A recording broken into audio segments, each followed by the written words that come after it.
Episode 441। रात के समय दक्ष और मिंगलैंड चूलिया के साथ कमरे में रहे, जिसके कारण वे अपनी रात की गतिविधियों में शामिल नहीं हो पाए, इसलिए वे रात में केवल जागकर साधना करते रहे। जीशान को काफी देर तक नींद नहीं आए और वह चांदनी रात को देखता रहा। 1 घंटा बीत जाने के बाद ही उसने वापस बिस्तर पर जाने का फैसला किया। वह भी शीघ्र ही सो गया और उन सपनों में खो गया कि यदि उसने अपने जीवन के प्यार को नहीं खोया होता तो क्या होता। शक्ति शांतिपूर्वक समाप्त हो गई, लेकिन प्रकाश की पहली किरण अपने साथ हलचल लेकर आयले के सदस्यों को जेल टॉवर में क्या हुआ था इसका पता तब चला जब उन्होंने हर जगह शव देखे। सुबह सुबह गार्ड अपनी शिफ्ट बदलने आए थे, लेकिन उन्हें एहसास हुआ कि शिफ्ट बदलने के लिए कोई भी जीवित नहीं है। बाकी सभी गार्ड जेल टावर में मृत पड़े थे। पहरेदार टावर के अंदर दौड़े और अंदर की स्थिति का जायजा लिया। उन्हें ये जानकर खुशी हुई कि अधिकांश कोठरियां अभी भी बंद थी, इसलिए कैदी अभी भी अंदर थे। 203 और 204 खाली है, कैदी अंदर नहीं है। मुझे एल्ड का शव भी वहीं मिला, किसी ने उसे मार डाला। जिसने भी ऐसा किया शायद उसने उन कैदियों को भागने में मदद की होगी। उन कोठरियों में कह दी, अरे नहीं, इसका मतलब है कि राजकुमारी भाग गई है। हमें कबीले के सरदार को तुरंत बताना चाहिए। तुम सब यहीं रहो और इस जगह की रखवाली करो, मैं जल्द से जल्द जाकर उसे बता दूंगा। पृथ्वी क्षेत्र के बुजुर्गों में से एक जेल टॉवर के बाहर भाग गया तथा दूसरे को अंदर ही छोड़ दिया। वह सीधे जी कबीले के मुखिया के पास गया और उसे सारी बात बताए। आखिरकार यह उनके कबीले के जीवन और मृत्यु का सवाल था। गुरुजी, राजकुमारी जेल से भाग गई है, ने कबीले के गुरु से कहा। तुम क्या कह रहे हो? जब सुरक्षा इतनी कड़ी थी तो वह कैसे भाग सकती थी? क्या किसी ने हमें धोखा दिया? कबीले के सरदार ने अपने चेहरे पर स्पष्ट आश्चर्य के साथ पूछा। मुझे यकीन नहीं है, मैंने जेल टॉवर के अंदर हर गार्ड को ढूंढ लिया है। राजकुमारी और वह लड़का जो यंग मिस के साथ भाग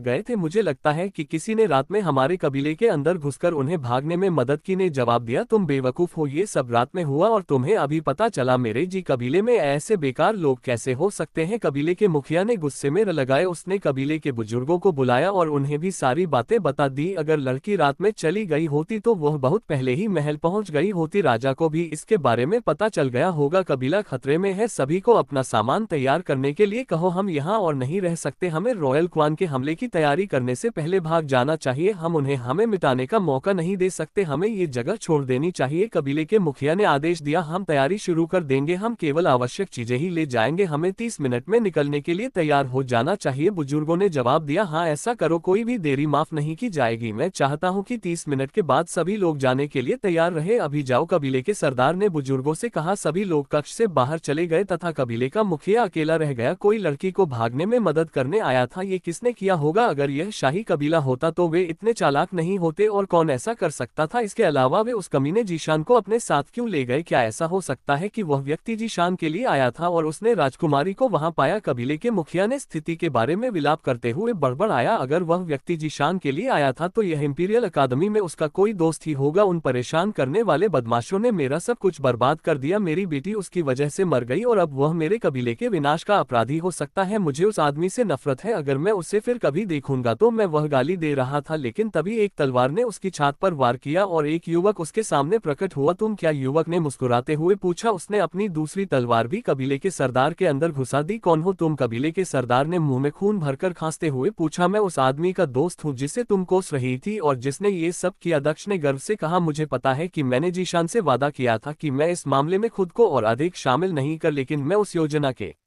निर्माता को माफ नहीं कर सकता जिसने उसकी खुशी छीन ली। आप मौत के लायक हैं और केवल मौत, लेकिन यह उसके हाथ में होना चाहिए। उसने अपना हाथ हिलाते हुए कहा। उसके पास एक स्थानिक पोर्टल प्रकट हुआ। उस आदमी को उसकी गर्दन से पकड़ते हुए दक्ष ने पोर्टल के अंदर कदम रखा। वह जी कबीले के कुलपति के साथ जीशान के कमरे के अंदर पहुंचे। जीशान को दक्ष की योजना के बारे में कुछ भी पता नहीं था। वह खिड़की पर खड़ा होकर सड़कों पर लोगों को देख रहा था। जीशान देखो, तुमसे मिलने कौन आया है? दक्ष ने पुकारा। जीशान ने धीरे से पीछे मुड़कर देखा और देखा कि जी कबीले का स्वामी उसके सामने कमजोरी से घुटनों के बल बैठा हुआ था। हाँ कैसे? जीशान ने बड़बड़ा हुए कहा। उसे विश्वास नहीं हो रहा था कि वह क्या देख रहा है। एक स्वर्गीय क्षेत्र साधक उसके सामने घुट के बल लेटा हुआ था। दक्ष कब से इतना शक्तिशाली हो गया? उस आदमी को घूरना बंद करो, वह पहले से ही अपनी आखिरी सांसें गिन रहा है। अगर तुम कुछ नहीं भी करो तो भी वह कुछ ही मिनटों में मर जाएगा। अपनी तलवार निकालो और उसे खुद ही मार डालो, इससे पहले कि वह खुद मर जाए, दक्ष ने जोर देकर कहा। उन्होंने आगे कहा, मत भूलो वह तुम्हारी खुशियों का दुश्मन है। तुमने जो कुछ भी खोया है उसका वह निर्माता है। वह व्यक्ति लड़की है जिसने तुम्हारे प्यार को मार डाला, इस बात की परवाह किए बिना कि वह लड़की उसकी अपनी बेटी थी। उस जैसा कोई व्यक्ति जीने के लायक नहीं है और उसे मुझ पर हमला करने में असमर्थ बनाने के लिए मुझे उस पर गंभीर हमला करना पड़ा। उसके घाव गंभीर हैं और वह मर जाएगा, लेकिन केवल तुम ही उससे मारने के लायक हो। अपने हाथों से सम्मान करो। दक्ष सही था जी। कबीले का मालिक पीला दिख रहा था, उसकी सांसें कमजोर थी, उसके हाथ पैर ठीक से नहीं चल रहे थे क्योंकि दक्ष ने उसे यहाँ लाने से पहले और भी ज्यादा घायल कर दिया था। जीशान ने उस आदमी के चेहरे की ओर देखा जिसने उससे सब कुछ छीन लिया था और उसने अपनी मुट्ठी भींच ली थी। वह उसकी ओर बढ़ा। क्या तुम्हें ऐसा करने के लिए तलवार चाहिए? दक्ष ने पूछा और उसने अपनी स्टोरेज रिंग से एक अर्थ ग्रेड तलवार निकाली। उसने अपनी यात्रा के दौरान कई लोगों को मार डाला था और कई खजाने लूटे थे। उसने डार्क सोल सेक्ट को भी लूटा था जिससे उसे इस तरह के ढेर सारे खजाने मिले थे। उसने अपनी स्टोरेज रिंग से ऐसी ही एक तलवार निकाली थी। कोई जरूरत नहीं है, मेरे पास तलवार है, जीशान ने धीरे से कहा। उसने तलवार भी निकाल ली। यह एक तलवार थी जो उसने मुझे उपहार में दी थी, जीशान ने उदास होकर मुस्कुराते हुए कहा। उसकी मुस्कान देखने में दिल दहला देने वाली थी क्योंकि यह उसके दिल के अंदर के अपार दर्द को छिपाने में विफल रही। जीशान ने अपनी तलवार घुटनों पर बैठे आदमी की ओर तान दी। तुमने ही यह सब किया है। मैंने तुमसे विनती की थी कि तुम उससे मजबूर मत करो। मैंने तुमसे विनती की थी कि तुम हमें जीने दो, लेकिन तुमने हमें जीने नहीं दिया। तुमने उसे जीने नहीं दिया, हम दोनों को मार डाला। हाँ, मैंने क्या किया? ये सब तुम्हारा दोष है। तुमने अपनी मीठी बातों से मेरी बेटी को मूर्ख बनाया और उसे फंसाया। कौन नहीं जानता था कि यह सब हमारे गौरवशाली जी कबीले का हिस्सा बनने के लिए तुम्हारी एक चाल थी। तुमने मेरी बेटी को उसके साथ भागकर उसके अपने कबीले के साथ विश्वासघात करने पर मजबूर कर दिया। चाहे तुम मुझे कितना भी दोष दो, असली अपराधी तुम ही रहोगे। अगर तुम उसकी जिंदगी में नहीं आए होते तो मेरी बेटी जिंदा होती। जी कबीले के कुलपति ने जवाब दिया और सारा दोष जी शान पर मर दिया। दक्ष इस बात से हैरान था कि यह आदमी कितना बेशर्म था। उसके अपने आदमियों ने उसके आदेश पर उसकी बेटी को मार डाला और वह किसी और को दोषी ठहरा रहा था। अगर यह जीशान का काम नहीं होता तो वह खुद ही उस आदमी को मार देता। तुम अभी भी नहीं समझे कि तुमने क्या किया। मैं उस आदमी से और क्या उम्मीद कर सकता हूँ जिसकी अपनी बेटी को उसके ही आदमियों ने मार डाला। हालांकि मुझे परवाह नहीं है, जाओ और उससे माफी मांगो। जीशान ने अपनी तलवार उठाते हुए कहा, मेरी बेटी को मेरे आदमियों ने मार डाला, तुम्हारा क्या मतलब है? तुमने मेरी बेटी को पीठ से छुरा घोंपा। झूठ बोलने की तुम्हारी हिम्मत कैसे हुई? आदमी ने गुस्से से कहा, मुझे यकीन नहीं हो रहा कि मेरी बेटी के हत्यारे ने मुझे मार डाला है। क्या तुमने क्या कहा? जीशान ने असमंजस में पूछा और उसने अपना हमला रोक दिया। मैंने अपनी बेटी को नहीं मारा, तुमने उसे मारा है। मुझ पर आरोप लगाने की तुम्हारी हिम्मत कैसे हुई? कबीले के सरदार ने पूछा।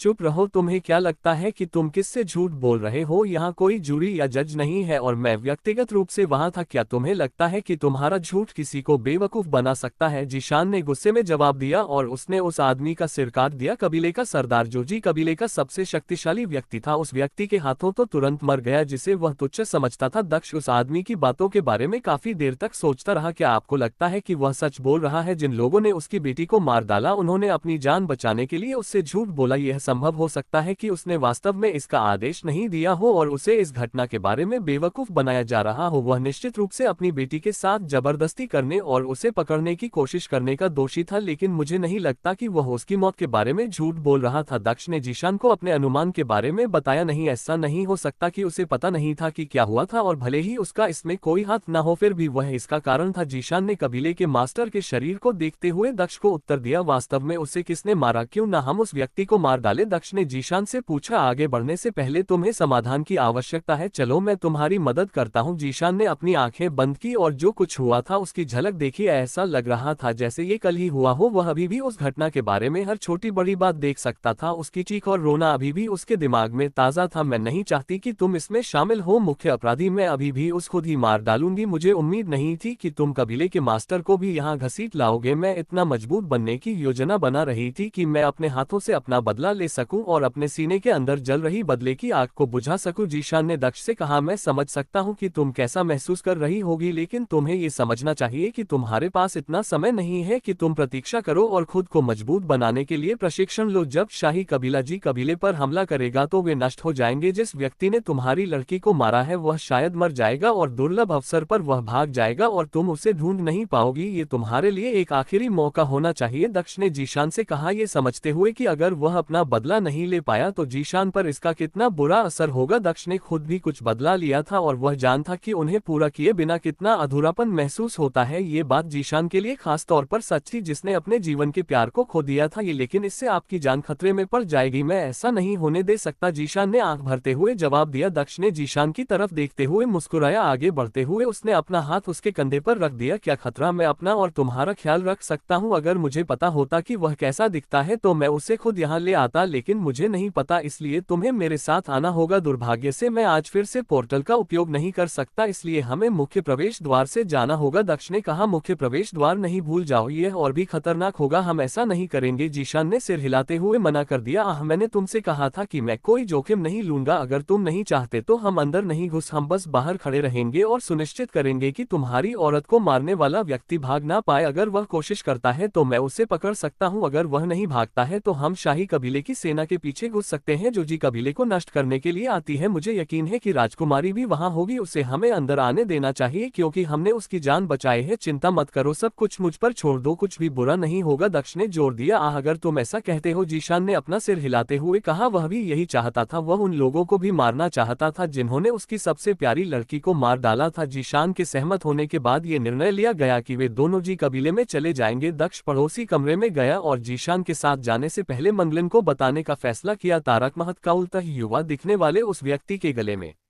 एक हार था जिस पर एक सुंदर सिक्का जैसा चिन्ह था। यह वही प्रशंसा चिन्ह था जिसका उपयोग दक्ष ने दिव्य स्वर्ग संप्रदाय में प्रवेश पाने के लिए किया था। यह वह खोया हुआ चिन्ह था जिसे वह लड़का हर जगह अपने साथ ले जाता था। उसके पास एक और व्यक्ति बैठा था जो सहयोग से वही व्यक्ति था जिससे दक्ष इस महाद्वीप के लिए रवाना होने से पहले पोर्ट सिटी में दोस्त बन गया था। म्यू कबीले का युवा मास म्यू कबीले का उस महाद्वीप के सबसे शक्तिशाली धार्मिक संप्रदाय ट्रू दाव संप्रदाय में प्रमुख स्थान था और म्यू फैन उस कबीले का युवा उत्तराधिकारी था जिसे पोर्ट सिटी में रहने की जिम्मेदारी दी गई थी। उस महाद्वीप में इतनी शक्तिशाली स्थिति होने के बावजूद वह फिर भी बिना कोई दूसरा प्रश्न पूछे अपने स्वामी के साथ चला गया। गुरुजी कितनी देर? म्यूफैन ने अपने पास बैठे युवा लड़के से पूछा। तुम पहले से ही थक चुके हो, चलते रहो, जब तक मैं न कहूं तब तक मत रुकना, युवा लड़के ने उत्तर दिया और उसके चेहरे पर एक हल्की सी मुस्कान छा गई। वह अचानक भौचक्का हो गया। एक मिनट रुको, मैं अभी आता हूँ, ऐसा लगता है कि कोई पुराना दोस्त मुझे बुला रहा है, युवा लड़के ने खड़े होते हुए कहा। उसने धीरे से हाथ हिलाया और गायब हो गया। वह एक अलग स्थान पर दिखाई दिया। वहां उन्होंने एक युवक को देखा जिसने एक टूटा हुआ मुखौटा पहना हुआ था जो उसके चेहरे का केवल आधा हिस्सा ही ढक रहा था। युवक के हाथ में एक पुरानी किताब भी थी। तुम हमेशा भाग्य की पुस्तक अपने साथ क्यों रखते हो? इसे कहीं सुरक्षित रख दो और जीवन का आनंद लो। युवा लड़के ने उस आदमी को देखते हुए हंसते हुए कहा, जिस दिन मैं अंततः मर जाऊंगा उसी दिन ये पुस्तक मुझसे अलग हो जाएगी, तब तक इस बोझ को उठाना मेरी जिम्मेदारी है। उस व्यक्ति ने पुस्तक को देखते हुए उत्तर दिया, तुम अभी भी उतनी ही बोरिंग हो। वैसे तुमने मुझे यहाँ क्यों बुलाया? छोटे लड़के ने आंख भरते हुए पूछा। कुछ तो बदल गया है, मुझे ठीक से नहीं पता कि क्या हुआ है, लेकिन यह उस लड़के से संबंधित है। तुम उसके सबसे करीब हो, इसलिए मैं चाहता हूं कि तुम ही इससे सुझाव। आदमी ने लड़के से कहा, क्या हल करना है? क्या हुआ? लड़के ने असमंजस में पूछा। वह समझ नहीं पाया कि वह आदमी क्या बात कर रहा था, लेकिन उस आदमी के लहजे से ऐसा लग रहा था कि कुछ गंभीर बात हुई थी। मुझे नहीं पता, नियति की पुस्तक में इस बारे में स्पष्ट नहीं है। अंधकार प्रकाश का दुरुपयोग कर रहा है। जो लोग एक साथ नहीं हो सकते थे वे एक साथ हैं। इस दुनिया में धोखा भरा हुआ है और अंत निकट है। आदमी ने अपनी आंखें बंद करते हुए कहा, क्या धोखा? अगर यह उस लड़के के बारे में है तो क्या इसका मतलब यह है कि कोई उससे बरगला रहा है या वह किसी को बरगला रहा है? मैंने उस पर ज्यादा ध्यान नहीं दिया था क्योंकि मैं किसी और काम में व्यस्त था, लेकिन ऐसा लगता है कि मुझे इसमें शामिल होना पड़ेगा। युवा लड़के ने आंख भरते हुए कहा, जैसा कि मैंने कहा मुझे पक्का नहीं पता, लेकिन जो कुछ भी हो रहा है वह उनकी किस्मत में नहीं है। तुम्हें जाकर यह सुनिश्चित करना चाहिए कि कुछ भी ना बदले, यह वैसा ही होना चाहिए जैसा होना चाहिए। आदमी ने लड़के से कहा, तुम्हें पता है कि हम उसकी किस्मत नहीं समझ सकते, ये सिर्फ उसके आसपास के माहौल के बारे में मुझे पता है। चिंता मत करो, मैं जानता हूं कि चीजों को कैसे संभालना है। युवा लड़के ने गायब होने से पहले जवाब दिया, इसके लिए आपको मुझ पर एक एहसान होगा। अल्पविराम। यद्यपि वह गायब हो गया फिर भी उसकी आवाज वातावरण में गूंज रही थी। शांति का मार्ग उसके लिए नहीं है और विनाश का मार्ग ऐसा है जिस पर हम उसे चलने नहीं दे सकते। इस समय उसकी मृत्यु भी संभव नहीं है, ये बहुत कठिन है। उस आदमी ने आह भरते हुए कहा, वह वही व्यक्ति था जिसने मिंगू को भाग्य क्रिस्टल दिया था जब उसकी जान खतरे में थी। क्रिस्टल ही मिंगू को दक्ष के पास लाया था जिसने इस पूरी यात्रा की शुरुआत की, यहाँ तक कि खुद उस व्यक्ति को भी नहीं पता था कि उसने मिंगू को जो क्रिस्टल दिया था उससे इतनी सारी चीजें हो जाएंगी। वह कुछ लोगों के भाग्य को नहीं पढ़ सकता था और दक्ष उनमें से एक था। तारांकित स्थानिक पोर्टल का उपयोग कर लिया था। वे कबीले के पास पहुंचे और देखा कि वह पहले से ही शाही कबीले की वर्दी पहने हुए पहरेदार से घिरा हुआ था। दिलचस्प है, वे बहुत तेज है, मुझे नहीं लगता कि किसी को भागने का मौका मिला होगा। अभी 20 मिनट भी नहीं बीते हैं और तैयारी के लिए 30 मिनट दिए गए हैं। दक्ष ने सभी गार्डों को देखते हुए कहा, मुझे राजकुमारी नहीं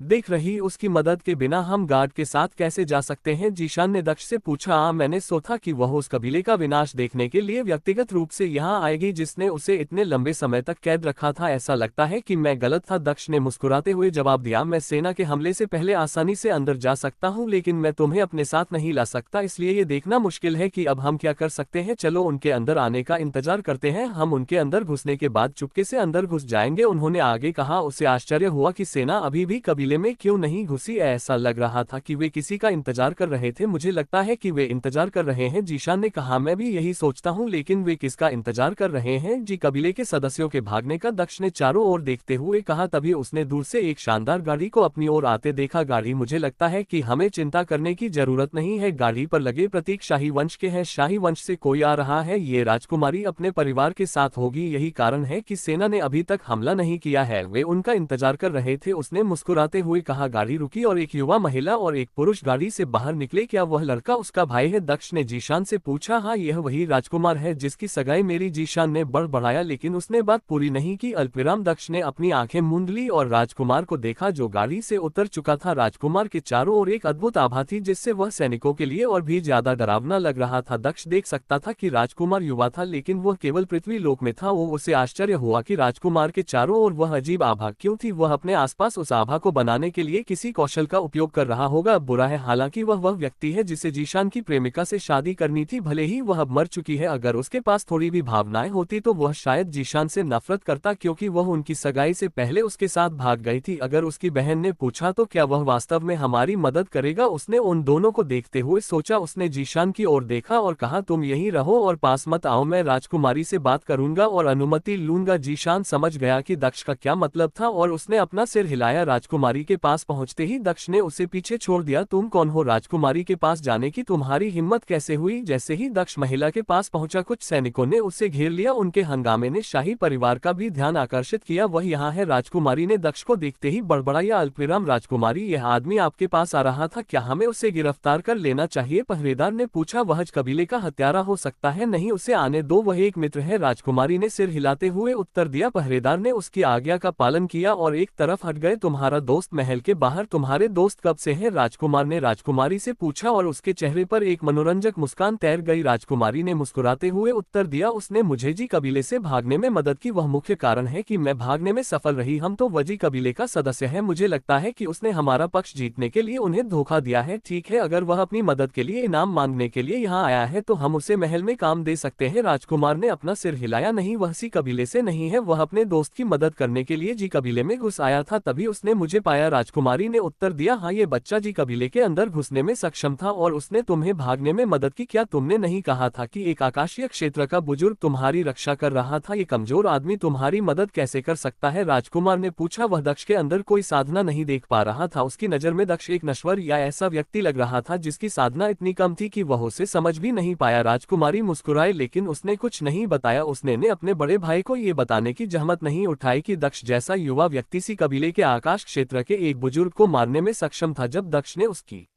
मदद की और बदले में कुछ भी मांगे बिना उससे जाने दिया तो उसने सोचा कि वह इन मामलों में शामिल नहीं होना चाहता। उसने पहले अपने परिवार से उसके बारे में कुछ भी नहीं बताया, क्योंकि वह उसके लिए असुविधा पैदा नहीं करना चाहती थी। अगर उन्हें पता चले कि शहर में कोई इतना प्रतिभाशाली युवा है तो उसका परिवार उसे अपने साथ शामिल होने या अपनी सेना में शामिल होने के लिए कह सकता है। वह नहीं चाहती थी कि उसके कारण उसे मजबूर किया जाए, इसलिए उसने यह बात गुप्त रखी। पिछली बार वह इतना अजीब था मानो उसे मेरी किसी भी बात में कोई दिलचस्पी ही ना हो। वह यहाँ क्यों है? है, क्या उसने वाकई अपना मन बदल लिया है और इनाम की कामना करने लगा है? ये समझ में आता है, उसने एक राजा की जान बचाई है, उसे इनाम के तौर पर ढेर सारी दौलत मिल सकती है, कौन इसकी कामना नहीं करेगा? राजकुमारी ने सोचा। दक्ष के इरादों को गलत समझते हुए वह अभी भी उसके लिए आभारी थी। राजकुमारी और राजकुमार को नमस्कार। दक्ष ने उन दोनों का अभिवादन किया। हम आप हमें इस तरह संबोधित करते हैं, क्या हमें इसे अपमान के रूप में लेना चाहिए? इसे भूल जाओ, आपने हमारी बहन की मदद की है, इसलिए हम इसे जाने देंगे। तो क्या आप हमारी बहन की मदद करने के लिए पुरस्कार के लिए यहाँ है? हमें बताएं कि आप क्या चाहते हैं, हम आपकी इच्छा पूरी करेंगे। राजकुमार ने गर्व से घोषणा की, ऐसा नहीं है कि मैं आपका अनादर करना चाहता हूँ, बात बस इतनी है कि मैं इस राज्य का नागरिक नहीं हूँ, मैं बस यहाँ से गुजर रहा था, यही एकमात्र कारण है कि मैंने आपको इस तरह संबोधित किया। दक्ष ने अपना सिर हिलाते हुए जवाब दिया, वैसे भी आप सही कह रहे हैं कि मैं यहाँ कुछ मांगने आया हूँ, आप इसे राजकुमारी की मदद करने का इनाम कह सकते हैं। उन्होंने आगे कहा। राजकुमारी ने ये शब्द सुने और उसके दिल में थोड़ी निराशा हुई, उसकी निगाहें झुक गई और उसकी आंखों में निराशा की चमक उभरा आए। जब मैं उससे मिली थी और जब तक मैं वापस नहीं आई, मुझे लगा कि वह दूसरे पुरुषों से अलग है, मुझे लगा कि उसे मेरी स्थिति में कोई दिलचस्पी नहीं है और वह मुझे कैसे इस्तेमाल कर सकता है। मुझे लगा कि वह एक ऐसा व्यक्ति है जिसने बिना किसी इनाम की इच्छा के वास्तव में मेरी मदद की। हालांकि मैं गलत थी, वह अलग नहीं है, वह भी दूसरों की तरह ही है। भौतिक पुरस्कारों के पीछे उसने सोचा। गहरी सांस लेने के बाद उसने अपना सिर उठाया, ये सही है, आपने हमारी जान बचा है। इस राज्य की राजकुमारी के रूप में हम शाही परिवार के प्रति आपके योगदान को नहीं भूल सकते। हमें बताएं कि आप अपनी मदद के बदले में क्या चाहती हैं? क्या आप धन चाहती हैं, सोना, एक सुंदर महल और नौकर महिलाएं, या आप सरकार में कोई पद चाहती हैं? हम आपको अपनी जान के बदले में जो भी मांगे वह देंगे। उसने भावही स्वर में कहा, मेरे इतने बड़े सपने नहीं हैं, मुझे ना तो सोना चाहिए, ना ही सत्ता चाहिए, मुझे ना तो नौकर चाहिए, ना ही सरकार में कोई बात, मैं बस राजकुमार और राजकुमारी से अनुमति चाहता हूँ। दक्ष ने जवाब दिया, हमारी अनुमति क्या? वह मुझे मत बताओ कि वह हमारी जान बचाने के बदले में हमसे शादी करना चाहता है। कितना नीच व्यक्ति है, मैंने वास्तव में उसका बहुत ज्यादा अनुमान लगा लिया था। दक्ष के शब्दों को सुनकर राजकुमारी के दिल में क्रोध भर गया। छोटे लड़के, सावधानी से बोलो, हमेशा पता होना चाहिए कि कंबल के अंदर कितनी टांगे फैला नहीं है, गलती मत करना और ठंड से मर जाना। राजकुमार ने दक्ष को चेतावनी दी, उसे भी अपनी बहन की तरह ही गलतफहमी थी। ये वाकई एक दिलचस्प सलाह है, हालांकि मैं पूरी तरह से समझता हूँ कि मुझे क्या चाहिए और क्या नहीं। मैं सिर्फ इतना चाहता हूँ कि जब आप जियाई कबीले पर हमला करेंगे तो मैं आप सभी के साथ अंदर जा सकूं। जी कबीले के अंदर एक दुश्मन है जिसने मेरे लिए किसी महत्वपूर्ण व्यक्ति को मार डाला है, मैं उसे मारना चाहता हूं और मैं ऐसा करना चाहता हूं, इसलिए मुझे आप सभी के साथ जाने की जरूरत है ताकि वह आपकी सेना द्वारा मारा ना जाए। दक्ष ने उत्तर दिया, अल्पविराम, हाँ तो तुम सिर्फ दुश्मन को मारने के लिए हमारे साथ जाना चाहते हो? क्या तुम सच में ऐसा कह रहे हो? तुम कुछ भी मांग सकते हो, धन या शक्ति, लेकिन तुम इस अवसर को बर्बाद कर रहे हो। दक्ष के अनुरोध को सुनकर राजकुमार ने आश्चर्य से कहा, मेरे लिए धन बेकार है, क्योंकि मैं इस राज्य में रहने का इरादा नहीं रखता। जहाँ तक खजानों की बात है, मुझे उनका कोई लालच नहीं है, मेरे पास जो कुछ है मैं उससे संतुष्ट हूँ, और जहाँ तक शक्ति की बात है, मैं अपनी शक्ति की तलाश कर रहा हूँ, लेकिन जो शक्ति मैं चाहता हूँ वह ऐसी चीज नहीं है जो आप मुझे दे सके। पद या कुछ साधना संसाधनों से मिलने वाली शक्ति मेरे लिए बेकार है, मेरी यात्रा बहुत लंबी है। दक्ष ने अपना सिर हिलाते हुए उत्तर दिया, अगर मेरा दोस्त यहाँ कैद न होता तो मैं इस राज्य में रुक भी नहीं पाता, इसलिए मैं चाहता हूँ कि तुम मेरी एक इच्छा पूरी करो, चलो हम बिना किसी बाधा के जट कबीले के अंदर चले। उसने आगे कहा, दिलचस्प है, उस व्यक्ति को मारना तुम्हारे लिए वाकई बहुत महत्वपूर्ण होगा, अगर मैं असहमत हो जाऊं तो क्या होगा? जी कबीले ने मेरी बहन को पकड़ने और उसे कैद करने की हिम्मत की, हमें भी अपना बदला लेने के लिए उन सभी को मारने का उतना ही अधिकार है, हमें तुम्हारे लिए किसी को क्यों छोड़ना चाहिए? अगर हम असहमत हो जाए तो क्या होगा, तुम क्या करोगी? राजकुमार ने पूछा और उसने अपनी आभा को कुछ हद तक छोड़ते हुए दक्ष पर दबाव बनाने की कोशिश की। अगर कोई नश्वर होता तो वह अब तक घुटनों के बल पर होता, यहाँ तक कि गोल्ड कोरियम कल्टिटर भी अब तक तीव्र आभा के नीचे पसीने से तर हो गए होते, लेकिन दक्ष अलग था, वह जितना सहज हो सकता था उतना सहज दिख रहा था, मानो उसे आभा का एहसास ही न हो। राजकुमार को आश्चर्य हुआ, उसने सोचा था कि दक्ष के पास ज्यादा साधना नहीं है, लेकिन उसके लापर रवैये ने उसे कुछ और ही सोचने पर मजबूर कर दिया। राजकुमार, मैंने आपसे अनुमति मांगी थी, इसलिए नहीं कि मैं आपकी अनुमति के बिना अंदर नहीं जा सकता था। ईमानदारी से कहूं तो अगर मैं चाहूं तो आसानी से अंदर और बाहर जा सकता हूं और आप या आपके आदमी मुझे रोक नहीं पाएंगे। मैंने आपसे केवल इसलिए अनुमति मांगी क्योंकि आप शाही परिवार से हैं जो इस राज्य पर शासन करता है, और यहाँ आपसे जुड़ी कोई भी चीज करने से पहले पूछना अच्छा शिष्टाचार है। मैं सिर्फ आपकी भूमि में आपकी संप्रभुता पर कदम नहीं रखना चाहता चाहता। दक्ष ने बिना पीछे हटे उत्तर दिया। अल्पविराम ईमानदारी से कहूं तो अगर आप हाँ या ना कहे तो कुछ नहीं बदलेगा, क्योंकि नतीजा वही होगा। सिर्फ एक चीज जो अलग होगी वही ये कि आप मुझसे नफरत करने लगेंगे और शाही परिवार मेरे पीछे अपने आदमियों को भेजना शुरू कर देगा, जो इस राज्य की शक्ति के स्तर को देखते हुए बिल्कुल भी खतरनाक नहीं है। दूसरी बात, एक राजकुमार के तौर पर आप अपनी सारी प्रतिष्ठा खो देंगे, क्योंकि आपने मेरी इच्छा पूरी करने का वादा किया था, लेकिन आप इतनी आसान इच्छा भी पूरी नहीं कर सके। मैं फैसला आप पर छोड़ता हूं। उन्होंने आगे कहा। बात करते समय उसने अपनी आभा छोड़ी, लेकिन इतना ही नहीं, उसने स्वर्ग का कफन भी इस्तेमाल किया, जो उसने लंबे समय से नहीं किया था। यह एक ऐसा कौशल था जो उसकी साधना को नकली बना सकता था और दूसरे व्यक्ति को ऐसी साधना दिखा सकता था जो उसकी वास्तविक साधना से एक प्रमुख क्षेत्र ऊपर थी। एक स्वर्ग क्षेत्र साधक, तुम सच में अपनी ताकत छिपाते हो, है ना? इतना कम उम्र का व्यक्ति स्वर्ग क्षेत्र साधक कैसे हो सकता है? मैं समझ गया, तुम जरूर एक बुरे राक्षस हो जो जवान दिखने के लिए कुछ मार्शल स्किल का इस्तेमाल कर रहे हो। हाँ, कोई आश्चर्य नहीं कि तुम घमंडी हो, तुम्हें ऐसा होने का अधिकार है। राजकुमार ने उसे मिले आश्चर्य के बाद कहा, हमारे राज्य में भी स्वर्ग क्षेत्र साधक है, इसलिए मुझे मत सोचना कि मैं सिर्फ उससे ही डर जाऊंगा। मैं तुम्हें डरा नहीं रहा हूँ, मैं बस तुम्हें सचमुच बता रहा हूँ। मैं अंतिम निर्णय तुम पर छोड़ता हूँ। दक्ष ने जवाब दिया। स्वर्ग लोक साधक, उसने वास्तव में कुछ भी नहीं चाहा था। उसके पास इतनी उच्च साधना, वह आसानी से किसी भी राज्य में उच्च पद प्राप्त कर सकता है। उसे मेरी मदद करने या मुझे धोखा देने की आवश्यकता नहीं होगी, इसलिए वह वास्तव में एक ऐसा व्यक्ति था जिसने बदले में कुछ भी इच्छा किए बिना केवल मदद करने के लिए अपनी इच्छा से मेरी मदद की। मुझे बहुत शर्म आ रही है कि मैंने उसे गलत समझा। राजकुमारी ने सोचा और उसने चौंक कर दक्ष को देखा। क्या वह वास्तव में एक बुरा राक्षस है? एक मिनट रुको, जीशान उससे इतनी सहजता से बात कर रहा था जैसे कि वे एक ही उम्र के हो, और जीशान वास्तव में छोटा है। हमने उसे रॉयल ट्रेनिंग प्रोग्राम में शामिल होने की अनुमति देने से पहले उसकी हड्डियों की जांच की थी। अगर ये दोनों दोस्त हैं तो उनकी उम्र में इतना अंतर नहीं हो सकता। क्या ऐसा हो सकता है कि वह वास्तव में युवा है और कोई चाल नहीं चल रहा है? इतना युवा स्वर्ग क्षेत्र साधक, वह एक प्रतिभाशाली व्यक्ति है। वह उच्च राज्यों से कोई प्रतिभाशाली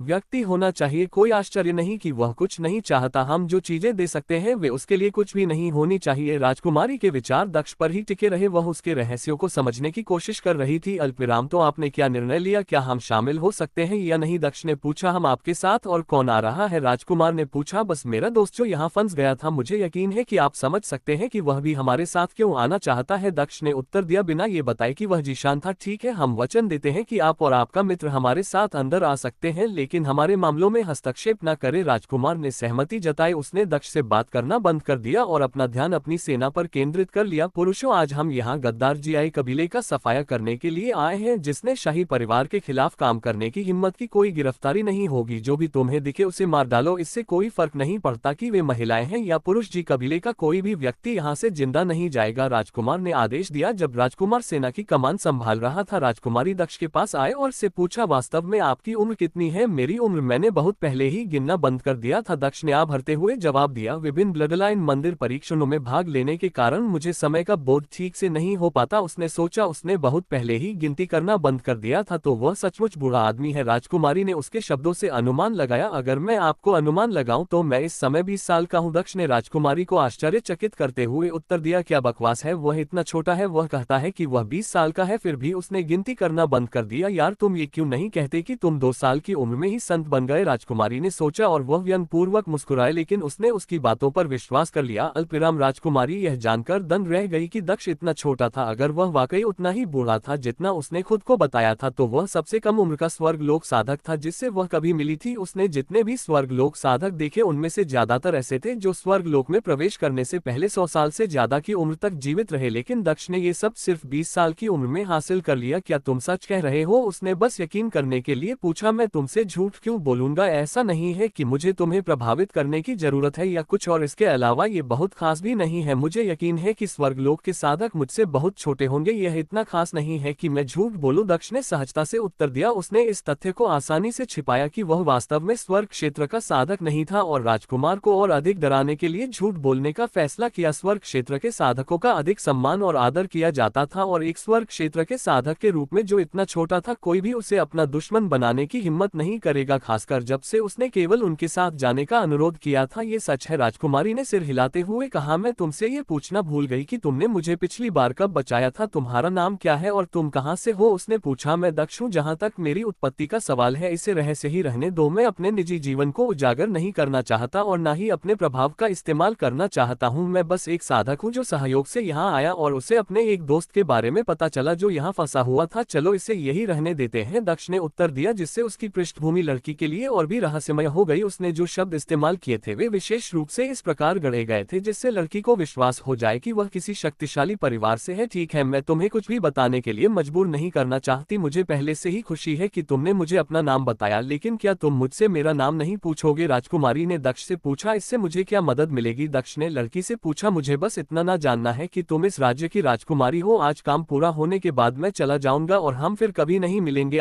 तुम बहुत बोरिंग हो। क्या तुम जीवन का थोड़ा आनंद नहीं ले सकते? तुम्हारी एक पत्नी है, लेकिन इसका मतलब यह नहीं है कि तुम दूसरी लड़कियों से ठीक से बात नहीं कर सकते। राजकुमारी ने व्यंग्यात्मक ढंग से मुस्कुराते हुए पूछा। दक्ष ने उसे कोई जवाब नहीं दिया और केवल जी कबीले की ओर देखता रहा। मुझे ये देखकर आश्चर्य हो रहा है कि इस दुनिया में तुम्हारे जैसे वफादार लोग अभी भी मौजूद हैं। अधिकांश शक्तिशाली लोगों की एक से अधिक पत्नियां होती हैं, अगर नहीं भी होती तो भी वे हर लड़की के साथ फ्लटर है। दूसरी ओर तुम बहुत अलग हो। दूसरी लड़की से शादी करना तो दूर, तुम अपनी पत्नी के अलावा दूसरी लड़कियों से ठीक से बात भी नहीं करते। तुम वाकई वफादार हो। राजकुमारी ने दक्ष प्रशंसा की खांसी उसकी बातें सुनकर दक्ष जोर जोर से खांसने लगा। आखिर वह किस बारे में बात कर रही थी? वफादारी सिर्फ एक औरत कौन उसे बताएगा कि उसकी एक से ज्यादा पत्नियां हैं? इतनी जल्दी नई पत्नियां लाने की वजह से वह अपनी पत्नियों द्वारा मारे जाने के करीब था। क्या तुम ठीक हो? राजकुमारी ने उसे खांसते हुए देखकर उसकी पीठ सहला शुरू कर दिया। मैं ठीक हूँ, कोई बात नहीं। वैसे भी मुझे एक सवाल पूछना था। दक्ष ने पूछा। जरूर, तुमने मेरी बहुत मदद की, तुम कुछ भी पूछ सकती हो, मैं तुम्हें जवाब देने की पूरी कोशिश करूंगी। राजकुमारी ने दक्ष की बात सुनते ही जवाब दिया। क्या तुम्हें पता है कि मेरा दोस्त कौन है जो अंदर फंसा हुआ है? दक्ष ने पूछा। वह जानना चाहता था कि क्या वह जानती है कि जीशान ही वह व्यक्ति है जो राजकुमार की भावी मंगेतर के साथ भाग गई थी। वह अंततः प्रश्न को उसी दिशा में ले जाना चाहता था, लेकिन उसे यह नहीं पता था कि उसका एक प्रश्न उसके लिए कितना गहरा गड्ढा खोद देगा। मैं जानती हूँ, मैंने उसे इंपीरियल अकादमी प्रशिक्षु परीक्षणों में देखा था। वह जीशान है जो एक विदेशी है और एक कमजोर महाद्वीप से आया है। राजकुमारी ने दक्ष को उत्तर दिया, लेकिन वह अचानक रुक गई। वह ये देखकर दंग रह गई कि दक्ष यहाँ था। एक मिनट रुको, वह एक निचले महाद्वीप से आया था और यहाँ कदम रखते ही हमने उसे चुन लिया था। फिर वह तुम्हारा सबसे अच्छा दोस्त कैसे बन गया? वह किसी उच्च श्रेणी के राज्य में नहीं गया और चुने जाने के बाद से वह हमारे लोगों की नजरों से ओझल नहीं हुआ। तुम्हारी दोस्ती साधारण दोस्तों जैसी नहीं लगती, बल्कि ऐसे लोगों जैसी लगती है जो एक दूसरे को लंबे समय से जानते हैं। क्या इसका मतलब यह है कि तुम भी एक निचले महाद्वीप से हो? उसने पूछा और उसके चेहरे पर ज्ञान की झलक दिखाई दी। दक्ष दंग रह गया। उससे उम्मीद नहीं थी कि वह इतनी सटीक और चतुर होगी। नहीं, मैं उससे इसी महाद्वीप पर मिला था। कैसे और कब? मुझे नहीं लगता कि तुम्हें ये बताना मेरे लिए जरूरी है। क्या तुम अब मेरे सवाल का जवाब दे सकती हो? क्या तुम्हें पता है कि वह वही है जो उस लड़की के साथ भाग गया था जिससे तुम्हारे भाई की सगाई होने वाली थी? उसने विषय बदलने की कोशिश करते हुए पूछा। शायद मैं गलत हो सकता हूँ, ऐसे लोग होते हैं जो जल्दी से करीब आ जाते हैं और हमारे लोगों ने उसे तभी चुना जब उसने परीक्षण पास कर लिया। ये संभव है कि दक्ष वहां था और उसने दोस्ती की। यह सही है, इतना मजबूत और प्रतिभाशाली व्यक्ति निचले महाद्वीप से कैसे हो सकता है? क्या ऐसा सोचना बेवकूफी थी? राजकुमारी ने उसके शब्द कर सोचा। मैं उसके बारे में जानती हूँ, लेकिन मेरे भाई को नहीं। मेरे भाई ने कभी जीशान को नहीं देखा। अगर आपको चिंता है कि वह आपके दोस्त को देखकर नाराज हो सकता है तो चिंता ना करें जब तक आप उसका नाम नहीं लेंगे। मेरे भाई को पता नहीं चलेगा। राजकुमारी ने मुस्कुराते हुए जवाब दिया। और ठीक है, मेरा नाम जुकियानी है। मैंने सोचा कि मैं खुद ही बता दूंगी क्योंकि वैसे भी आप पूछने वाले नहीं हैं। जहाँ तक मेरे भाई की बात है, उसका नाम झुका है। उसने मुस्कुराते हुए कहा। ये जानकर अच्छा लगा, ऐसा लग रहा है कि छापा पड़ने वाला है। मैं अपने दोस्त को यहाँ लेकर आऊंगा। दक्ष ने सिर हिलाते हुए जवाब दिया। वह वापस जीशान के पास गया और उसे राजकुमारी के पास ले आया। झुकियानी ने मिलते ही जीशान का अभिवादन किया। अंततः राजकुमार ने सेना के साथ आक्रमण का नेतृत्व किया और छापा मारा गया। राजकुमारी, दक्ष और जीशम सेना के पीछे पीछे चले। इतने बड़े कबीले में उस व्यक्ति को ढूंढना मुश्किल होगा। जीशान ने दक्ष के साथ चलते हुए विलाप किया। वह समझ सकता था कि यह कितनी बड़ी समस्या होगी। अगर मैं मजबूत नहीं हूं तो जिस आदमी की हम तलाश कर रहे हैं वह कबीले के मालिक का भाई होना चाहिए। उस स्थिति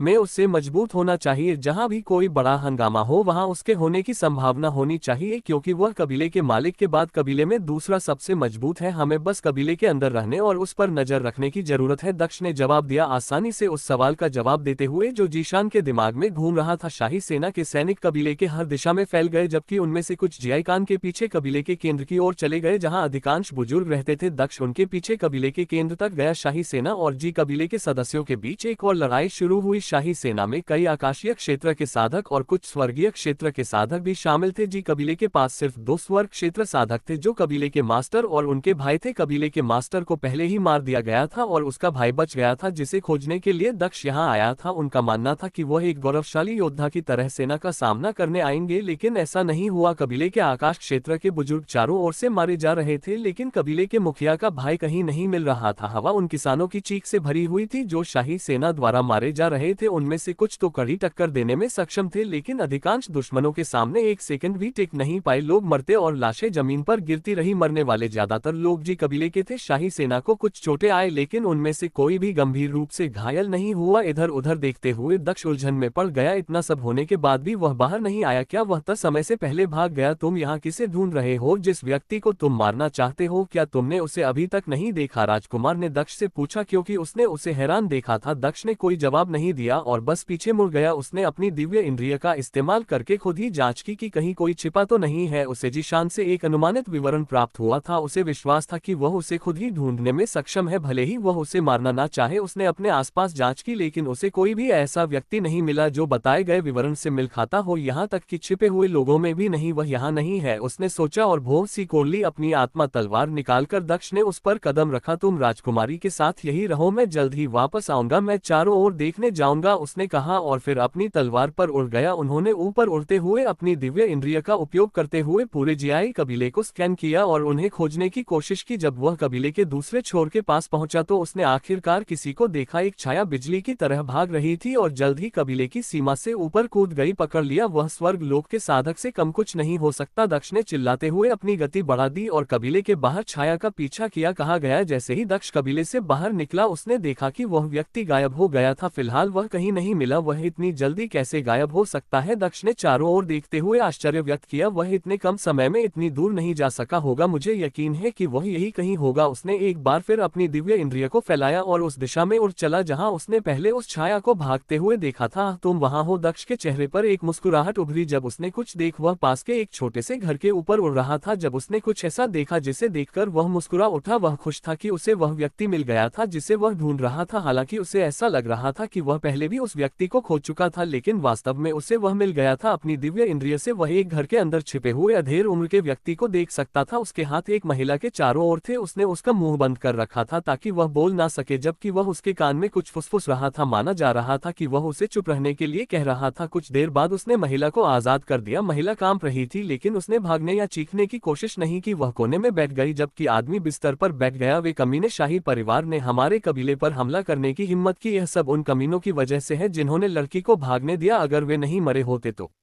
मैं खुद उन्हें मार देता। सिर्फ उन्हें ही नहीं बल्कि मेरे भाई को भी। उसने हमें बताए बिना भागने की हिम्मत की। अगर मुझे एहसास नहीं होता कि मेरा भाई गायब हो गया है तो मैं भी कबीले को अकेला नहीं छोड़ता और मैं पकड़ा जाता। अगर मैं उसे देख लूंगा तो मैं उससे बिना बताए नहीं जाने दूंगा। वह आदमी खुद से बात करता रहा और सोचता रहा कि उसे क्या करना चाहिए। दक्ष घर की छत पर उतरा और अंदर कूदते ही उसने छत को जोर से तोड़ दिया। उसने ऐसा इसलिए किया ताकि वह अधेड़ उम्र के व्यक्ति के सिर के ठीक ऊपर उतर सके। वह आदमी स्वर्गलोक का साधक था और उसे युद्ध का अच्छा अनुभव था। जैसे ही उसने छत टूटने की आवाज सुनी वह तुरंत आगे बढ़ा और आसमान की ओर मुक्का मारा। एक विशाल सुनहरी मुट्ठी दिखाई दी जो ऊपर की ओर उड़। हालांकि यह किसी को नहीं लगी। जैसे ही छत टूटी दक्ष तुरंत उस आदमी के पीछे चला गया, क्योंकि उसे उम्मीद थी कि उस पर हमला होगा, जबकि वह व्यक्ति उस हमले पर ध्यान केंद्रित कर रहा था जिसके बारे में उसे उम्मीद थी कि वह आसमान से आएगा, लेकिन हमला पीछे से हुआ। हाँ, वह आदमी मुस्कुराया क्योंकि उसे अपने पीछे से खतरे का एहसास हुआ। हालांकि वह बच नहीं सका, लेकिन वह चिंतित नहीं दिख रहा था। मैंने गोल्डन क्राउन बीस्ट कवच पहना हुआ है। ये पीकर रियल कवच है, इसे तब तक नहीं तोड़ा जा सकता जब तक कि राजा खुद अपने खजाने से हमला न कर दे। आदमी ने बिना डरे सोचा। वह पहले से कहीं अधिक आत्मविश्वास से भरा हुआ लग रहा था। हालांकि उसका चेहरा पीला पड़ गया क्योंकि एक तलवार उसकी छाती के बीच से निकली जो बमुश्किल उसके दिल को छूती हुई निकली। क्या वह आदमी इतना स्तब्ध था कि वह कुछ सेकंड तक प्रतिक्रिया भी नहीं कर सका, लेकिन दक्ष के लिए उसकी भुजाएं काटने के लिए यह पर्याप्त समय था। मुझे ये हत्या की चाल पसंद है। कोई आश्चर्य नहीं कि हत्यारे इतने डरावने थे। किसी मुश्किल दुश्मन का सामना करने की कोई चिंता नहीं है और यह ज्यादा कारगर है, दक्ष ने सोचा। जब उसकी क्यों तलवार गायब हो गई, उसने अपनी समय की तलवार भी निकाल ली। दक्ष ने उस आदमी की पीठ से समय की तलवार निकाली। उसने गॉड ग्रेड तलवार को आगे बढ़ाया जिसने पृथ्वी ग्रेड कवच को मक्खन की तरह काट दिया। वह व्यक्ति अपने कवच पर गर्व करता था, सोचता था कि इसे तोड़ना असंभव है। उसे इस बात का पता नहीं था कि कहीं से भी कोई ऐसा व्यक्ति प्रकट हो जाएगा जिसके पास इससे कहीं अधिक कीमती कलाकृति होगी। उस आदमी का पूरा शरीर पसीने से तर था और वह दर्द से कराह रहा था। उसकी चीख ने कोने में बैठी महिला को और भी डरा दिया। हालांकि उसने कोई आवाज नहीं निकाली। वह दक्ष का ध्यान आकर्षित नहीं करना चाहती थी और इस प्रक्रिया में मर जाना चाहती थी। यह सुनिश्चित करने के लिए कि उसके मुंह से कोई आवाज न निकले, उसने अपने मुंह को हाथ से ढक लिया और आगे क्या हुआ ये देखती रही। उसने देखा कि काली जंग लगी तलवार गायब हो गई जबकि एक और हल्की तलवार उड़ती हुई दक्ष के पैरों के पास आकर गिरी। दक्ष ने उस आदमी की गर्दन पकड़ ली और उसने अपनी आत्मा की तलवार पर पैर रख दिया। वह खुद को कोने में खड़ी महिला की ओर देखने से रोक नहीं सका जिससे वह और भी डर गई। चलो, मैं इतना भी डरावना नहीं हूँ, दक्ष ने अपना सिर हिलाते हुए शिकायत की। आत्मा की तलवार हवा में उठने लगी और दक्ष को अपने साथ ले गई। उन दोनों के चले जाने के बाद महिला अंततः कांपते पैरों के साथ खड़ी हुई और दरवाजे की ओर चली गई। दरवाजा खोलकर वह भीड़ में शामिल होने के लिए बाहर निकली ताकि वो सुरक्षित महसूस कर सके। दक्ष उस आदमी को अपने साथ जी कबीले में वापस ले गया। वो कंक्रीट के फुटपाथ पर उतरा जहां जीशान खड़ा था और उसने उस आदमी को अपने पैरों पर फेंक दिया। ये तुम्हारा अपराधी है, तुम अपना मजा ले सकते हो, दक्ष ने मुस्कुराते हुए कहा। राजकुमार और राजकुमारी दोनों ने जीशान के पैरों पर बैठे आदमी को देखा। उन दोनों ने उस व्यक्ति को पहचान लिया। जहां राजकुमारी हैरान दिखी वहीं राजकुमार निराश दिख रहा था। राजकुमार दक्ष के करीब गया और उसने झुंझलाहट भरे अंदाज में कहा, तो तुमने उसे ढूंढ लिया? मैं सोच रहा था कि वह कहाँ भाग गया। कबीले के मुखिया का क्या हुआ? क्या वे दोनों साथ नहीं थे या तुमने उसे खो दिया? अगर तुम्हें पता था कि वे कहाँ हैं तो तुम्हें मुझे बताना चाहिए था। हमने उसे तुम्हारी वजह से खो दिया। दक्ष ने आंखें मूंद ली और राजकुमार को देखा। राजकुमार के चेहरे पर गुस्सा देखकर उसे लगा कि वह उस आदमी को थप्पड़ मारकर उसे मार देगा, लेकिन उसने खुद पर काबू पा लिया। उसने एक कदम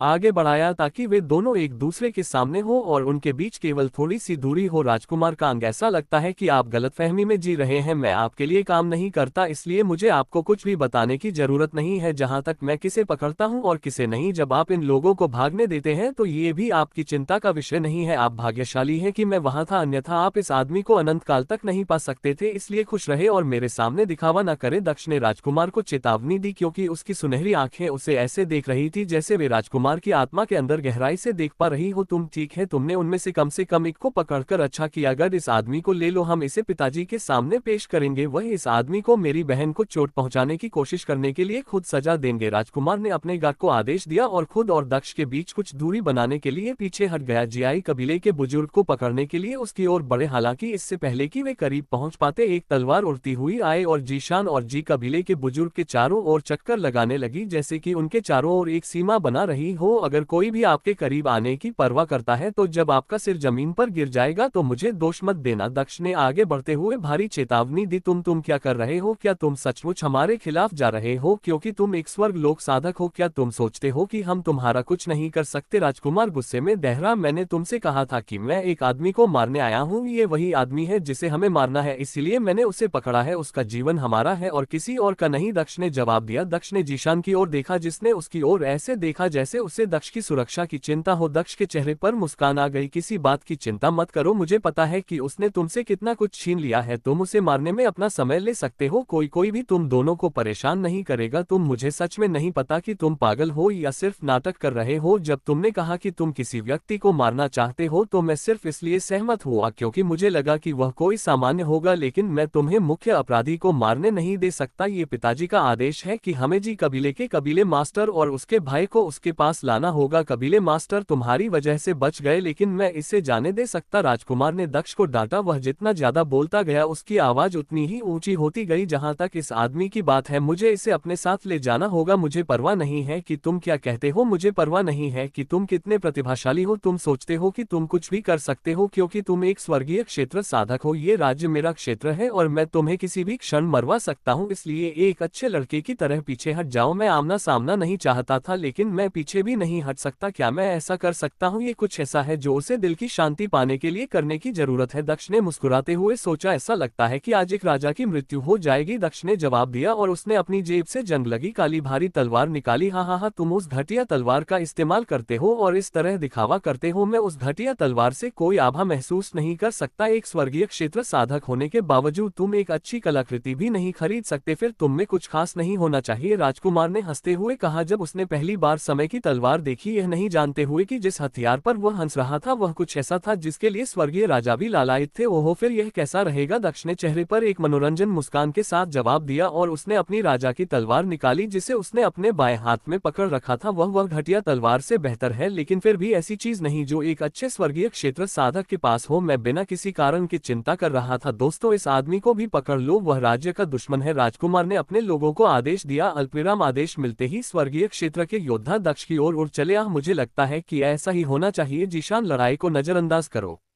उस आदमी पर ध्यान दो। दक्ष ने जीशान की ओर देखते हुए कहा, जो अभी भी हिलना शुरू नहीं हुआ था। जल्दी करो, नहीं तो वह तुम्हारे कुछ किए बिना ही मर जाएगा। वह पहले ही मुझसे घायल हो चुका है। रुको भाई, उसने मेरी जान बचाई, तुम उसके साथ ऐसा व्यवहार नहीं कर सकते। राजकुमारी योद्धाओं और दक्ष के बीच में कूद पड़ी और उन्हें रोकने की कोशिश की। योद्धाओं ने हमला करना बंद कर दिया और राजकुमार की ओर देखने लगे, ये सोचते हुए कि अब उन्हें क्या करना चाहिए। छोटी बहन, तुम इन लोगों को नहीं जानती, तुम्हें इस्तेमाल करने के पीछे उनकी कोई विश्वासघाती चाल होगी। देखा, वह हमारे परिवार का भी विरोध करता है और तुम उसके साथ खड़ी हो। उसकी चाल लगभग सफल हो चुकी है, तुम उसकी चाल में नहीं फंस सकती। राजकुमार ने राजकुमारी की ओर चलते हुए उत्तर दिया। राजकुमारी के चेहरे पर उदासी थी क्योंकि वह सोच रही थी कि वह अपने भाई के विपरीत कैसे आ गई। नहीं, मैं नहीं कर सकती, उसने मेरी जान बचाई है, क्या हम उसकी एक मांग पूरी नहीं कर सकते? वह बस अपने दुश्मन को मारना चाहता है, वह हमारे या राज्य के खिलाफ नहीं जा रहा है, हम उसकी इसमें मदद क्यों नहीं कर सकते? उसने अपने भाई से पूछा। लेकिन आप जानते हैं कि पिताजी ने हमसे क्या करने को कहा है, हम उन्हें निराश नहीं कर सकते। यह शाही आदेश है और वह हमें इसे लागू करने से रोक रहे हैं, इसलिए वह हमारा विरोध कर रहे हैं, हम इसे जाने नहीं दे सकते। राजकुमार ने जवाब दिया, भाई कृपया, मैं आपसे निवेदन कर रही हूँ, वह कारण है कि मैं इस जगह से जीवित निकल पाए, अन्यथा आपको मेरा मृत शरीर भी नहीं मिलता। कृपया, अगर यह पिताजी के बारे में है तो मैं उन्हें समझाऊं, मैं माफी मांगूंगी, मुझे यकीन है कि वह समझ जाएंगे। राजकुमारी ने विनती की। राजकुमार ने दक्ष और जीशान की ओर देखने से पहले उसकी आंखों में गहराई से देखा। अंत में उसके होठों से केवल एक गहरी आह निकली और उसने उसका सिर नीचे किया और एक शब्द बोला, ठीक है। वह उसके करीब गया और बोला, मैं तुम्हारा अनुरोध स्वीकार करता हूं, तुम्हें माफी मांगने की भी जरूरत नहीं है, मैं खुद पिताजी से बात करूंगा। उसने अपना हाथ उसके सिर की ओर बढ़ाया और उसे धीरे से सहला। उसने अपना दूसरा हाथ बढ़ाकर उसका हाथ पकड़ लिया। धन्यवाद भाई। राजकुमारी ने अपने भाई को धन्यवाद देते हुए धीरे से मुस्कुराई, हालांकि उसके चेहरे का रंग उड़ गया क्योंकि अचानक उसके भाई ने उसे खींच लिया था। उसने राज परिवार का अनादर किया और हमारे प्रति भी पक्षपातपूर्ण व्यवहार किया, उसे माफ नहीं किया जा सकता। अब बिगल बच्चे की तरह व्यवहार करना बंद करो। जूकांग ने चिल्लाते हुए राजकुमारी को जबरदस्ती घसीटते हुए कहा, अपने हमले जारी रखो। उसने अपने आदमियों को आदेश दिया, लेकिन उसके किसी भी आदमी ने आगे बढ़ना शुरू नहीं किया। उनकी कार्रवाई न होने से क्रोधित होकर प्राइस ने गरजते हुए कहा, क्या हुआ? क्या तुम सब बहरे हो गए हो? तुम उस आदमी पर हमला क्यों नहीं कर रहे हो? उसने दक्ष की ओर इशारा किया, लेकिन जब उसने देखा कि वह जगह खाली है तो उसका चेहरा उलझन में पड़ गया। वहां कोई भी खड़ा नहीं था। हम क्या? वह आदमी भाग गया? उसने उलझन में बड़बड़ाया। उसने अपने आदमियों की ओर देखा, वह आदमी कहाँ गया? इससे कोई फर्क नहीं पड़ता, वह अपने दोस्त को पीछे छोड़ गया। लड़के को मार डालो और जी कबीले के बड़े को सुरक्षित करो। ओहो, तुम मेरे दोस्त को भी मारना चाहते हो तो मुझे तुम्हें मारने पर बुरा नहीं लग चाहिए। जैसे ही राजकुमार ने आदेश देना समाप्त किया, उसके कानों में एक आवाज पड़ी। उसे लगा कि यह कहने वाला व्यक्ति उसके पीछे खड़ा है। तुमने कब? राजकुमार हकलाते हुए धीरे से पीछे मुड़ा। राजकुमार कांग, मैं तुम्हें पीछे न मुड़ने की सलाह दूंगा क्योंकि मेरी तलवार की नोक तुम्हारी गर्दन से सिर्फ 1 इंच की दूरी पर है। जरा सी चूक और तुम मेरी तलवार की बलि बन जाओगे। दक्ष ने झूकान को चेता दी। उन्होंने आगे कहा, यदि आपको मुझ पर संदेह है तो आप अपने आदमियों से पूछ सकते हैं। झूकान ने अपने आदमियों की ओर देखा जिनके चेहरे पर चिंता की लकीरें थी और वे सिर हिला रहे थे मानो वे उसकी सुरक्षा के लिए चिंतित थे। महाराज, उसकी बात सुनिए, आपका जीवन सचमुच खतरे में है। स्वर्गीय क्षेत्र के एक साधक ने पुकारा, क्या तुम्हें लगता है कि मुझे नुकसान पहुंचाने के बाद तुम राज्य से भाग सकते हो? राजकुमार ने दक्ष को धमकी दी, मुझे कौन रोक सकता है? ये राज्य तुम कोशिश कर सकते हो। सबसे अच्छी स्थिति में मैं इस राज्य को आसानी से छोड़ पाऊंगा। सबसे बुरी स्थिति में अगर मैं मुसीबत में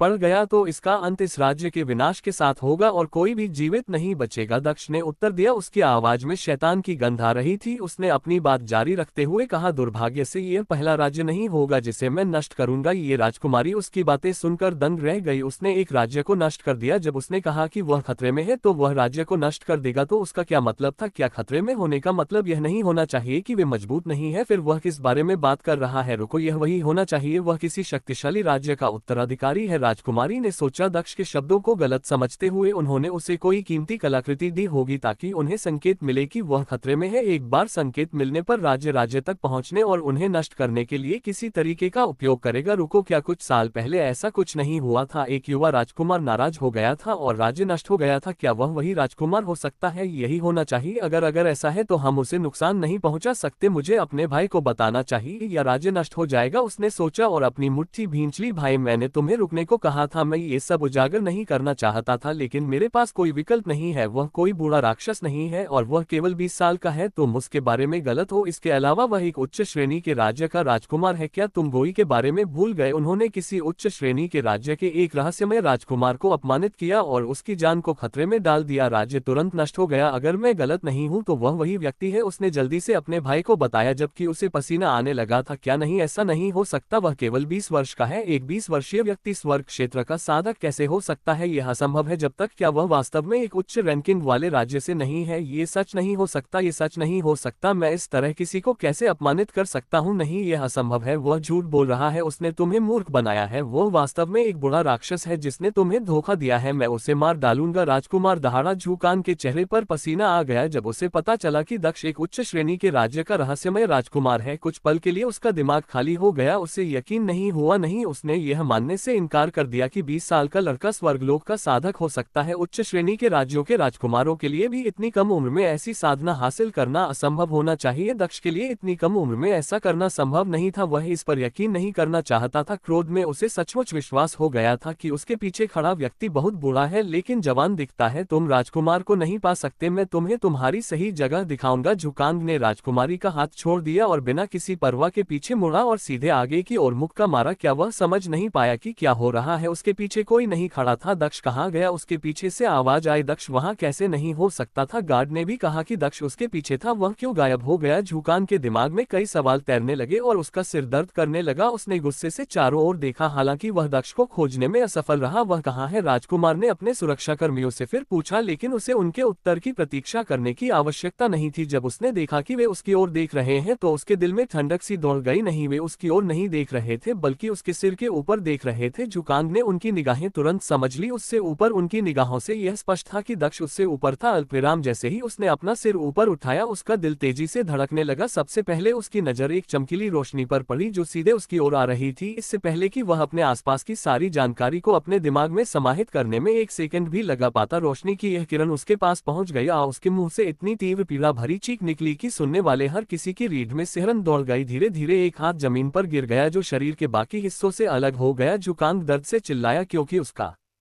हाथ कट गया था। मैं विचारशील होना चाहता था लेकिन मैं नहीं कर सका। मुझे लगता है कि मेरे गुस्से ने मुझ पर विजय पा ली। दक्ष ने झुका आंख से शांति से कहा। दक्ष की बातें सुनकर शुन उसके पास आ गई। वह उसके बगल में तैरती हुई उसे उत्सुकता से देखने लगी। क्या क्रोध ने तुम्हें परास्त कर दिया? क्या तुमने हृदय दानव के क्रोधित भाग को अलग नहीं किया? उसने पूछा अपनी बाएं ओर देखते हुए। दक्ष ने शुन को देखा। उसके चेहरे पर एक हल्की सी मुस्कान उभरी और उसने जवाब दिया, हाँ मेरे प्यारे शुन, एक आदमी को गुस्सा होने के लिए हॉट डायमंड की जरूरत नहीं होती है ना। इसका मतलब सिर्फ इतना मानना है कि मैं जब चाहूं गुस्सा कर सकता हूं, तब नहीं जब मेरा डेमन चाहे, और मैं अभी गुस्से में हूं। ओह, तो यही बात है। मुझे लगा कि इस प्रक्रिया में कुछ गलत हो गया है। जुन ने सिर हिलाते हुए जवाब दिया। लनक्लान के होठों पर एक जानकार मुस्कान उभरी और उसने धीरे से उत्तर दिया, चिंता मत करो, क्या गलत हो सकता है? ये सही समय नहीं है कि तुम मेरे साथ कुछ भी गलत करो, है ना? मुझे कुछ नहीं हो सकता। दक्ष की प्रतिक्रिया सुनकर शुन का चेहरा पीला पड़ गया। उसे अचानक ऐसा अजीब सा एहसास क्यों हुआ, जैसे वह दक्ष के सामने नग्न खड़ी है और वह उसके सबसे गहरे रहस्यों को देख सकता है। आखिर यह क्या था? उसके शब्द ऐसे क्यों लग रहे थे जैसे वह कुछ जानता हो? क्या ऐसा हो सकता है कि वह सब कुछ जानता हो? नहीं, वह नहीं जान सकता। मैं उसके सामने नहीं, इसलिए उसे पता नहीं चलेगा, उसने सोचा और खुद को शांत किया। अल्पविराम, तुम किस बारे में बात कर रहे हो? तुम्हारा क्या मतलब है कि यह मेरे लिए सही समय नहीं है? जून ने दक्ष से पूछा। कुछ नहीं, दक्ष ने धीरे से सिर हिलाते हुए जवाब दिया। मेरा मतलब बस इतना था कि जब तक तुम मेरे साथ हो मुझे कुछ नहीं हो सकता। तुम्हारे रहते मेरी मौत का समय नहीं आएगा। मेरा मतलब बस इतना ही था। क्यों, क्या तुमने कुछ और सोचा? तुम्हारा चेहरा पीला क्यों पड़ गया? दक्ष ने चेहरे पर चिंता भरी नजर के साथ जून से पूछा। हालांकि दक्ष चिंतित दिख रहा था, लेकिन जून को लगा जैसे उसने उसके चेहरे पर हल्की मुस्कान देखी हो। क्या यह उसकी गलतफहमी थी? शायद यही वजह है। उसने सोचा, कुछ नहीं, अपनी लड़ाई पर ध्यान दो। शुन ने गायब होने से पहले शक्ति से कहा। मैं अपनी लड़ाई पर ध्यान केंद्रित करूंगा। इसका मतलब यह नहीं है कि मैं अपना ध्यान तुम पर नहीं लगाऊंगा। मेरे प्यारे जुन, मैं तुमसे वादा करता हूं, मैं नहीं गिरूंगा, चाहे कोई भी मेरे खिलाफ खड़ा हो, भले ही दुश्मन कोई मेरा करीबी ही क्यों ना हो। दक्ष ने मुस्कुराते हुए सोचा। उसने शुरू से ही अपने विचारों को जुन तक पहुंचाने के लिए बंद कर दिया था ताकि वह उसके विचारों को ना पढ़ सके। इससे वह जुन को बताए बिना कुछ भी सोचने के लिए स्वतंत्र हो गया। उसने उसे केवल तभी उसके विचार सुनने की अनुमति दी जब वह बिना बोले उससे बात करना चाहता था। चलो दोस्तों, मैंने सोचा था कि तुम मुझ पर तुरंत हमला कर दोगे। तुम लोग बहुत धीमे हो। दक्ष ने झूका के योद्धाओं को ताना मारा, जो झूका को दर्द में रोता हुआ देखकर हैरान खड़े थे। तुम कमीने, तुमने हमारे राजकुमार पर हमला करने की हिम्मत की? तुम्हें मरना होगा। स्वर्गलोक के योद्धा अंततः अपनी घबराहट से बाहर आए और वे दक्ष की ओर उड़ने लगे। यह अच्छा है, मुझे देखने दो कि मैं पिछली बार से कितना मजबूत हूँ। हत्यारा बनना मजेदार है, लेकिन ठीक से कुछ गुस्सा निकालने जितना मजेदार नहीं है, दक्ष ने हंसते हुए कहा और अपनी दोनों तलवारें अपने हाथों में पकड़े हुए जमीन पर गिर पड़ा। आत्मा तलवार अभी भीजी कबीले के बुजुर्ग और जीशान के चारों ओर चक्कर लगा रही थी, उन्हें अप्रत्याशित हमलों से सुरक्षित रख रही थी। जीशान नहीं चाहता था कि दक्ष उससे लड़े, लेकिन दक्ष की बातें सुनने के बाद उसने उस पर भरोसा करने का फैसला किया और लड़ाई को उसके ऊपर छोड़ दिया, जबकि उसका ध्यान उसके सामने वाले आदमी पर था। भाई, उन्हें रोको, हमारे पास अभी भी एक मौका है। अगर लड़ाई हुई और दक्ष को कुछ हुआ तो हमारा पूरा राज्य इसका खामियाजा भुगतेगा। उच्च रैंकिंग वाला राज्य हम सभी को मार डालेगा। हमारे आदमियों को रोको। राजकुमारी ने झूक आंख से विनती की। लड़ाई रोकने की कोशिश की, हालांकि उसने उसकी एक ना सुनी। इसके बजाय वह और भी अधिक क्रोधित हो गया। उसने अपनी बहन को रक्तरंजित आंखों से देखा। उसने अपना दूसरा हाथ उठाकर अपनी बहन को जोर से थप्पड़ मारा, जिससे वह दूर उड़ गई। राजकुमारी जमीन पर गिर पड़ी और उसके सिर से खून बहने लगा। अल्पविराम, मेरा हाथ कट जाने के बाद भी तू उसका साथ दे रही है। मेरे भाई का साथ देने की बजाय तू उस कमीने का साथ दे रही है। पहले मुझे उसे मार डालने दे, फिर देख मैं तुझे एक अजनबी के लिए परिवार को धोखा देने की क्या सजा देता हूँ। झुका पागल जानवर की तरह दहाड़ा दर्द उसे क्रोधित कर रहा था, लेकिन एक आदमी द्वारा पीटे जाने से वह और भी क्रोधित हो रहा था। वह इस राज्य का राजकुमार था, वह सभी सुख सुविधाओं में पला बड़ा था, यहाँ तक कि उसके पिता ने भी उसे कभी नहीं मारा था। राज्य के सभी स्वर्गीय क्षेत्र साधक उसके साथ सम्मान से पेश आते थे, लेकिन आज उसे ऐसे ही एक आदमी ने पीटा। इतना ही नहीं, एक अच्छे कुत्ते की तरह माफी मांगने के बजाय उस आदमी ने अपना हाथ काटने की हिम्मत भी की। वह इसे बर्दाश्त नहीं कर सका। अपनी हताशा में उसने अपनी बहन पर भी प्रहार किया, इससे पहले कि वह दक्ष की ओर देखता। तुम कमीने, आज तुम मर जाओगे। वह दहाड़ उठा। जैसे ही उसके मुंह से यह शब्द निकले उसने देखा कि दक्ष गायब हो गया। फिर से वही परेशान करने वाली क्षमता। उस कमीने को ढूंढो और मेरे लिए उसे मार डालो, उसने अपने आदमियों से कहा। हालांकि तभी उसकी गर्दन पीछे से पकड़ ली गई।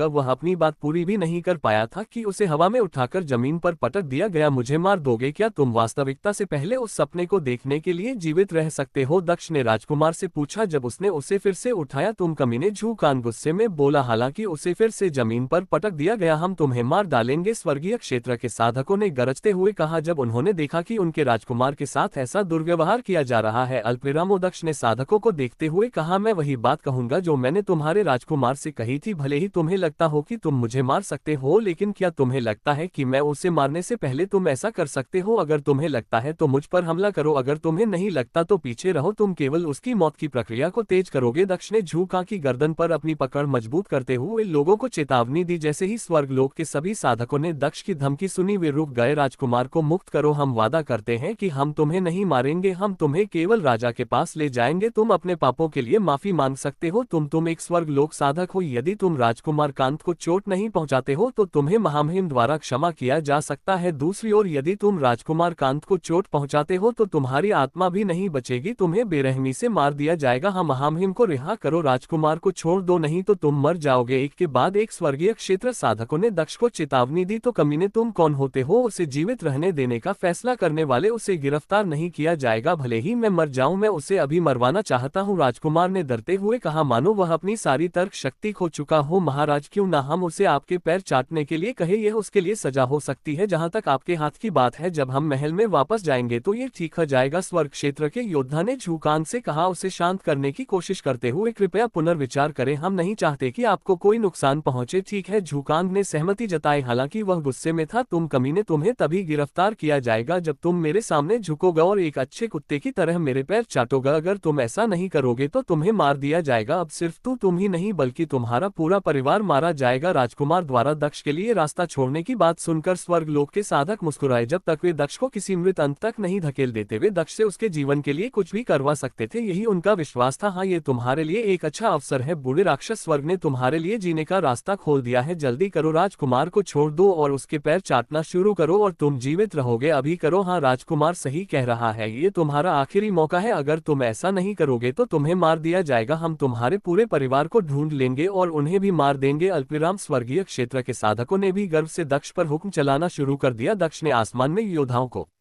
देखा और उसके चेहरे पर एक मुस्कान उभर आए। उसने कहा, मैं तुम्हें जीवित रहने देने के बारे में दोबारा सोच रहा था, मेरे लिए निर्णय आसान बनाने के लिए धन्यवाद। उसने झूका की गर्दन पकड़े हुए अपने हाथ को कसकर पकड़ लिया और उसे तुरंत कुचल दिया। झूका की आंखें खुली की खुली रह गई, जैसे वह मर रहा हो। उसने कभी नहीं सोचा था कि उसकी मौत इतनी अचानक होगी। एक पल वह सोच रहा था कि जब दक्ष को उसके पैर चाटने के बाद गिरफ्तार किया जाएगा तो वह उसे कैसे सजा देगा, और अगले ही पल वह मर चुका था। तारान्वित भावना से भरा हुआ था क्योंकि दक्ष सभी स्वर्गीय योद्धाओं का विरोध करके अशांति पैदा कर रहा था। पीछे जीशान अभी भी अपने सामने वाले आदमी पर ध्यान केंद्रित कर रहा था। तुमने मुझसे सब कुछ छीन लिया, बताओ क्या तुमने उसे क्यों मारा? चेह, मुझे मार डालो, मैं तुम जैसे कमीने के सामने गिड़गिड़ा वाला नहीं हूँ। ये सब तुम्हारी वजह से है कि मुझे अपनी भतीजी को अपने हाथों से मारना पड़ा, सब तुम्हारी वजह से, तुम ही कारण हो। अगर तुमने उसे अपने साथ भागने के लिए मजबूर नहीं किया होता तो मैं हमारे कबीले का विरोध करने के लिए उस पर गुस्सा नहीं होता, अपने गुस्से में मैं उसे नहीं मारता, सब तुम्हारी वजह से, आदमी ने जवाब दिया और वह कमजोर होकर जमीन पर लेट गया। उसके होठों से खून बह रहा था और उसकी छाती से भी, जिसके बीच में एक बड़ा छेद था। वह पहले ही बचने की उम्मीद खो चुका था, इसलिए उसे जीशान को नाराज करने में कोई दिक्कत नहीं थी। जैसे ही जीशान ने अपनी तलवार निकाली, आंसू की एक बूंद उसके चेहरे पर टपक पड़ी। जैसे ही वह जमीन पर पड़े आदमी के पास पहुंचा, उसके पैर जमीन पर पड़ गए। क्या तुम्हें कभी उसे मारने का अफसोस हुआ? उसने धीरे से पूछा। आदमी ने जीशान को देखा और फिर पागलों की तरह हंसने लगा। अफसोस? हा, क्या तुम मजाक कर रहे हो? उस कुतिया ने तुम्हारे लिए हमारे कबीले को छोड़ने की हिम्मत की, कचरा, वह मरने लायक थी, मुझे एक भी बात का पछतावा नहीं है। अरे रुको, एक बात का मुझे पछतावा है, एक बात जिसका मुझे पछतावा है वह है तुम्हें उसके साथ नहीं मारना। तुमने उसकी और मेरी जिंदगी बर्बाद कर दी, तुम्हारी आत्मा को कभी शांति नहीं मिलेगी, यहाँ तक कि परलोक में भी नहीं। अगर शाप जैसी कोई चीज सच में होती है तो मैं तुम्हें परलोक में भी कष्ट सहने का शाप देता हूँ, जीशान ने कहा। और फिर उसने अपनी तलवार नीचे की ओर घुमाई जिससे उस आदमी की गर्दन कट गई जो अभी भी पागलों की तरह हंस रहा था। अल्पविराम आदमी का सिर भीड़ की ओर लुढ़क गया, उसके तुरंत बाद सिर विहीन शरीर भी भीड़ की ओर लुढ़क गया। जैसे ही जीशान उस आदमी के सिर के करीब पहुंचा, तलवार उस आदमी के खून से लथपथ हो गई। उसने धीरे से अपने पैर ऊपर उठाए और आकाश की ओर देखने लगा। उसने होंठ खोलकर धीरे से कहा, देखा मेरी जान, जिसने तुम्हें मारा उसे सजा मिल रही है। उसने अपनी आंखें बंद कर ली ताकि उसके आंसू ना गिरे और वह पूरी ताकत से उस आदमी का सिर कुचलने लगा। कुछ सेकंड की चुप्पी के बाद जीशान ने अपनी आंखें खोली जो थोड़ी लाल दिख रही थी, जैसे कि वह घंटों रो रहा था। बिना नीचे देखे जीशान आगे बढ़ा और मृत शरीर को पीछे छोड़ते हुए आत्मा तलवार के घेरे से बाहर निकल गया। उसने देखा कि दक्ष जमीन पर खड़ा है, मेरा काम हो गया, चलो चले, उसने आगे बढ़ते हुए कहा। लेकिन वह बीच में ही रुक गया क्योंकि उसने देखा कि दक्ष के सामने एक शव पड़ा हुआ है पीछे से, तो वह उसे देख नहीं पाया। लेकिन जब वह करीब पहुंचा तो उसे पता चला कि वह कौन था। ये प्रिंस कांत का शव था जो हिल नहीं रहा था। क्या जीशान ये देखकर दंग रह गया कि राजकुमार मारा गया। वह सोच रहा था कि दक्ष शायद लड़ेगा और राजकुमार और अन्य लोगों को हरा भी देगा क्योंकि वह बिना किसी चोट के जट कबीले के सरदार को मारने में सक्षम था। यही वह सोच रहा था जब ने अपना पूरा ध्यान जी कबीले के बुजुर्ग को मारने पर लगाया था। हालांकि उसने यह उम्मीद नहीं की थी कि दक्ष न केवल उन्हें हरा देगा बल्कि राजकुमार को भी मार देगा। राजकुमार को मारने का मतलब था कि पूरा राज्य उनके पीछे पड़ जाएगा जब तक कि वे शाही कबीले के सभी योद्धाओं को नहीं मार देते जो खबर को दफनाने के लिए वहां मौजूद थे। यही एकमात्र तरीका था जिससे वे बच सकते थे। ओह, तुम्हारा काम हो गया। मैंने सोचा था कि तुम बहुत समय लोगी और उसे और अधिक प्रताड़ित करोगी। दक्ष ने मुस्कुराते हुए पूछा। अल्पविराम स्वर्गीय क्षेत्र के साधकों ने अपने राजकुमार को मरते हुए देखने के बाद दक्ष की ओर उड़ना शुरू कर दिया था। वे दक्ष के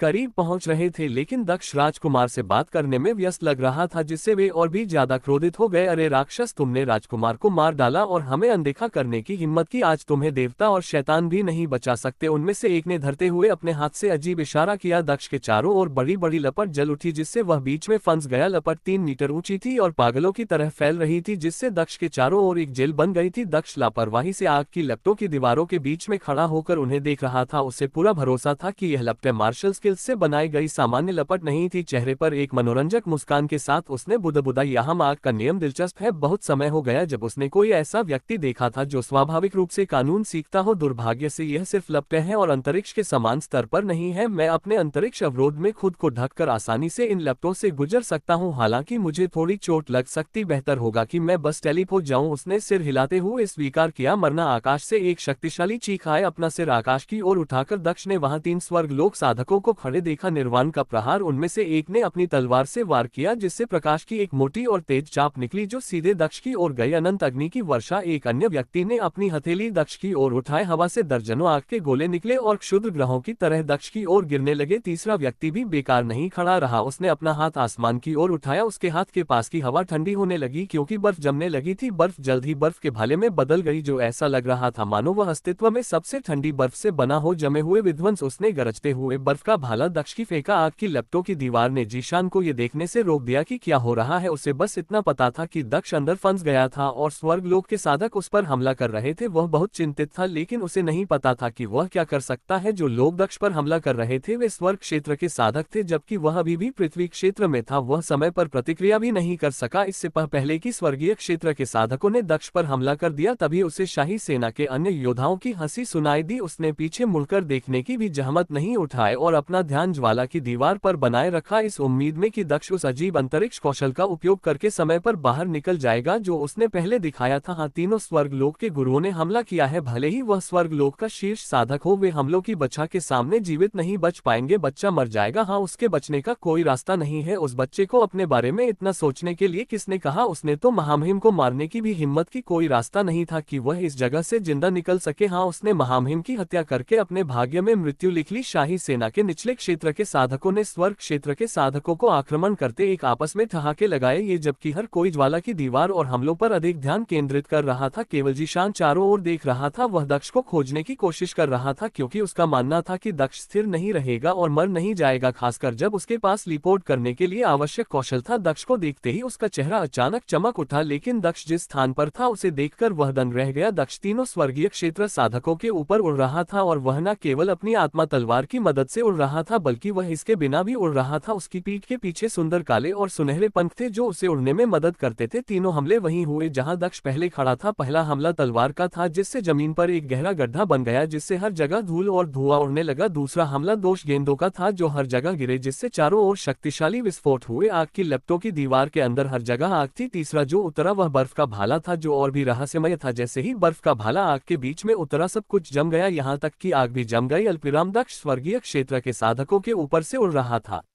लेकिन उससे कोई आभा बाहर नहीं निकल रही थी। उसके अधीन स्वर्गीय क्षेत्र के साधकों को यह एहसास भी नहीं हुआ कि दक्ष जीवित है क्योंकि वे अपने चेहरे पर आत्मसंतुष्टि के साथ जमीन पर हो रहे विनाश को देख रहे थे। दिलचस्प है, उस तलवार के हमले में तलवार का सार था, लपटों में ज्वाला कानून था। जहां तक बर्फ के भले की बात है तो ऐसा लगता है कि इसे बर्फ के कानून का उपयोग करके बनाया गया था। उन सभी ने अलग अलग स्तर पर महारत हासिल करके कानूनों को समझ लिया है। दक्षिण हमलों को देखते हुए सोचा। उसने तीसरे आदमी की ओर देखा जो अंत में खड़ा था। उसने सोचा चूंकि बर्फ आग के नियम द्वारा बनाई गई लपटों को भी जमा देने में सक्षम थी। इसलिए इस व्यक्ति को अपने नियम की सबसे अच्छी समझ है। उसने अपना लक्ष्य भी चुन लिया था। उसने अपनी समय की तलवार उठाई और उस आदमी की ओर झपटा जिसने बर्फ का भाला फेंका था। खतरे का आभास होते ही वह व्यक्ति पीछे मुड़ने की कोशिश किए बिना तुरंत एक तरफ हट गया। वह सही समय पर चलने में कामयाब हो गया था, जिससे उसे अपनी जान बचाने में मदद मिली। हालांकि वह पूरी तरह से अछूता नहीं रह पाया। हालांकि वह दक्ष की तरह आधा नहीं कटा था, लेकिन वह बुरी तरह घायल हो गया था। उसका दाहिना हाथ कंधे से कट गया था, हाथ नीचे गिरने लगा और जमी हुई लपटों पर जा गिरा। बर्फ में दरार पड़ गई और वह फैलने लगी। दरारों ने आग को और हवा दी, जिससे आग फिर भड़क उठी। जिस बर्फ ने आग को जमा दिया था वह धीरे धीरे पिघलने लगी। जब जमीन पर आग और बर्फ आपस में लड़ रहे थे तो आसमान में एक और लड़ाई हो रही थी। हालांकि पहला हमला बर्फ उपयोगकर्ता को मारने में कामयाब नहीं हुआ, लेकिन दक्ष ने उसे सांस लेने का एक पल भी नहीं दिया और उसने फिर से हमला कर दिया। उसने अपनी तलवार से उस आदमी पर वार किया जो बड़ी मुश्किल से पीछे मुड़ पाया था। अल्पविराम जमे हुए संरक्षण आदमी ने एक और मार्शल कौशल का इस्तेमाल किया, जिससे तलवार से उसकी रक्षा के लिए उसके सामने एक मोटी बर्फ की दीवार प्रकट हो गई। जमी हुई दीवार बनाने के बावजूद आदमी ने पीछे हटना बंद नहीं किया, क्योंकि वह कुछ भी संयोग पर नहीं छोड़ना चाहता था, क्योंकि उसे यकीन नहीं था कि दक्ष का हमला कितना शक्तिशाली होने वाला है। हालांकि उसकी बाधा इतनी शक्तिशाली थी कि वह उसे आरंभिक स्वर्ग क्षेत्र के साधक के पूर्ण शक्तिशाली हमले से बचा सके। जैसा कि उसने दक्ष को पाया था, फिर भी उसे राहत का एहसास नहीं हुआ। वह पीछे हटता रहा, फिर भी जमी हुई दीवार नहीं टूटी। ध्यान रहे, दूसरे स्वर्गीय क्षेत्र साधकों ने अचानक अपने दोस्त को चेतावनी देने के लिए आवाज लगाई, लेकिन वह बहुत देर हो चुकी थी। एक काली तलवार ने उस आदमी की पीठ पर वार किया। जैसे ही तलवार बाहर खींची गई, उसने उस जगह पर एक बड़ा छेद कर दिया जहां आदमी का दिल होना चाहिए था। वह आदमी अपना संतुलन खो बैठा और गिरने लगा। उसका चेहरा पीला पड़ गया। गिरते समय वह दर्द से नहीं रोया और न ही कोई आवाज निकाली। वह पहले ही बचने की उम्मीद खो चुका था। जब वह गिर रहा था तो उसने उस व्यक्ति को देखा जिसने उन्हें चाकू मारा था। दक्ष एक भारी तलवार के साथ उड़ रहा था जो खून से लथपथ थी, फिर भी तलवार पर जंग साफ दिखाई दे रही थी। अच्छा हुनर, उसने कमजोरी से कहा। उसे आश्चर्य हुआ कि दक्ष टेलीप कर सकता है, और इसलिए भी क्योंकि उसने ऐसा किसी को भी अपनी भनक लगने दिए बिना किया। वह पिछली बार की तरह दक्ष के हमले को महसूस भी नहीं कर पाया। उसकी इंद्रियां उसे धोखा दे चुकी थी, या शायद दक्ष ने इस बार ज्यादा प्रभावी ढंग से हमला किया था, जबकि वह हमलों से विचलित था। जब अन्य दो साधकों ने फिर से दक्ष पर हमला किया तो उस आदमी का शरीर जमीन पर गिर गया, तारांकित हो गई। पोर्टल इतना चौड़ा होने लगा कि दो लोग अंदर जा सकते थे। एक छोटा लड़का धीरे धीरे पोर्टल से बाहर चला गया। जैसे ही वह पूरी तरह से बाहर निकला, पोर्टल गायब हो गया। अल्पविराम लड़का तो मानो किशोर से भी छोटा लग रहा था। उसके गले में एक छोटा सिक्का नुमा रोकनहार की तरह लटक रहा था। द्वार से बाहर निकलते ही लड़के ने अपनी बाहें फैला दी। हाँ, तो यही वह जगह है जहाँ ये सब हुआ था। अगर उस लड़के की बात पर यकीन किया जाए तो यहाँ कुछ ऐसा हुआ था जो किस्मत को हिला देने के लिए काफी था। देखते हैं हमारे युवा दोस्त ने यहाँ आने के बाद क्या किया। जहाँ तक मुझे पता है वो यहाँ नहीं है, उसे देखना अच्छा होता। लड़के ने इधर उधर देखते हुए कहा। उसने पास में ही एक छोटा सा गांव देखा। वह बिना किसी जल्दबाजी के गांव की ओर चल पड़ा। जैसे ही लड़के ने गांव के अंदर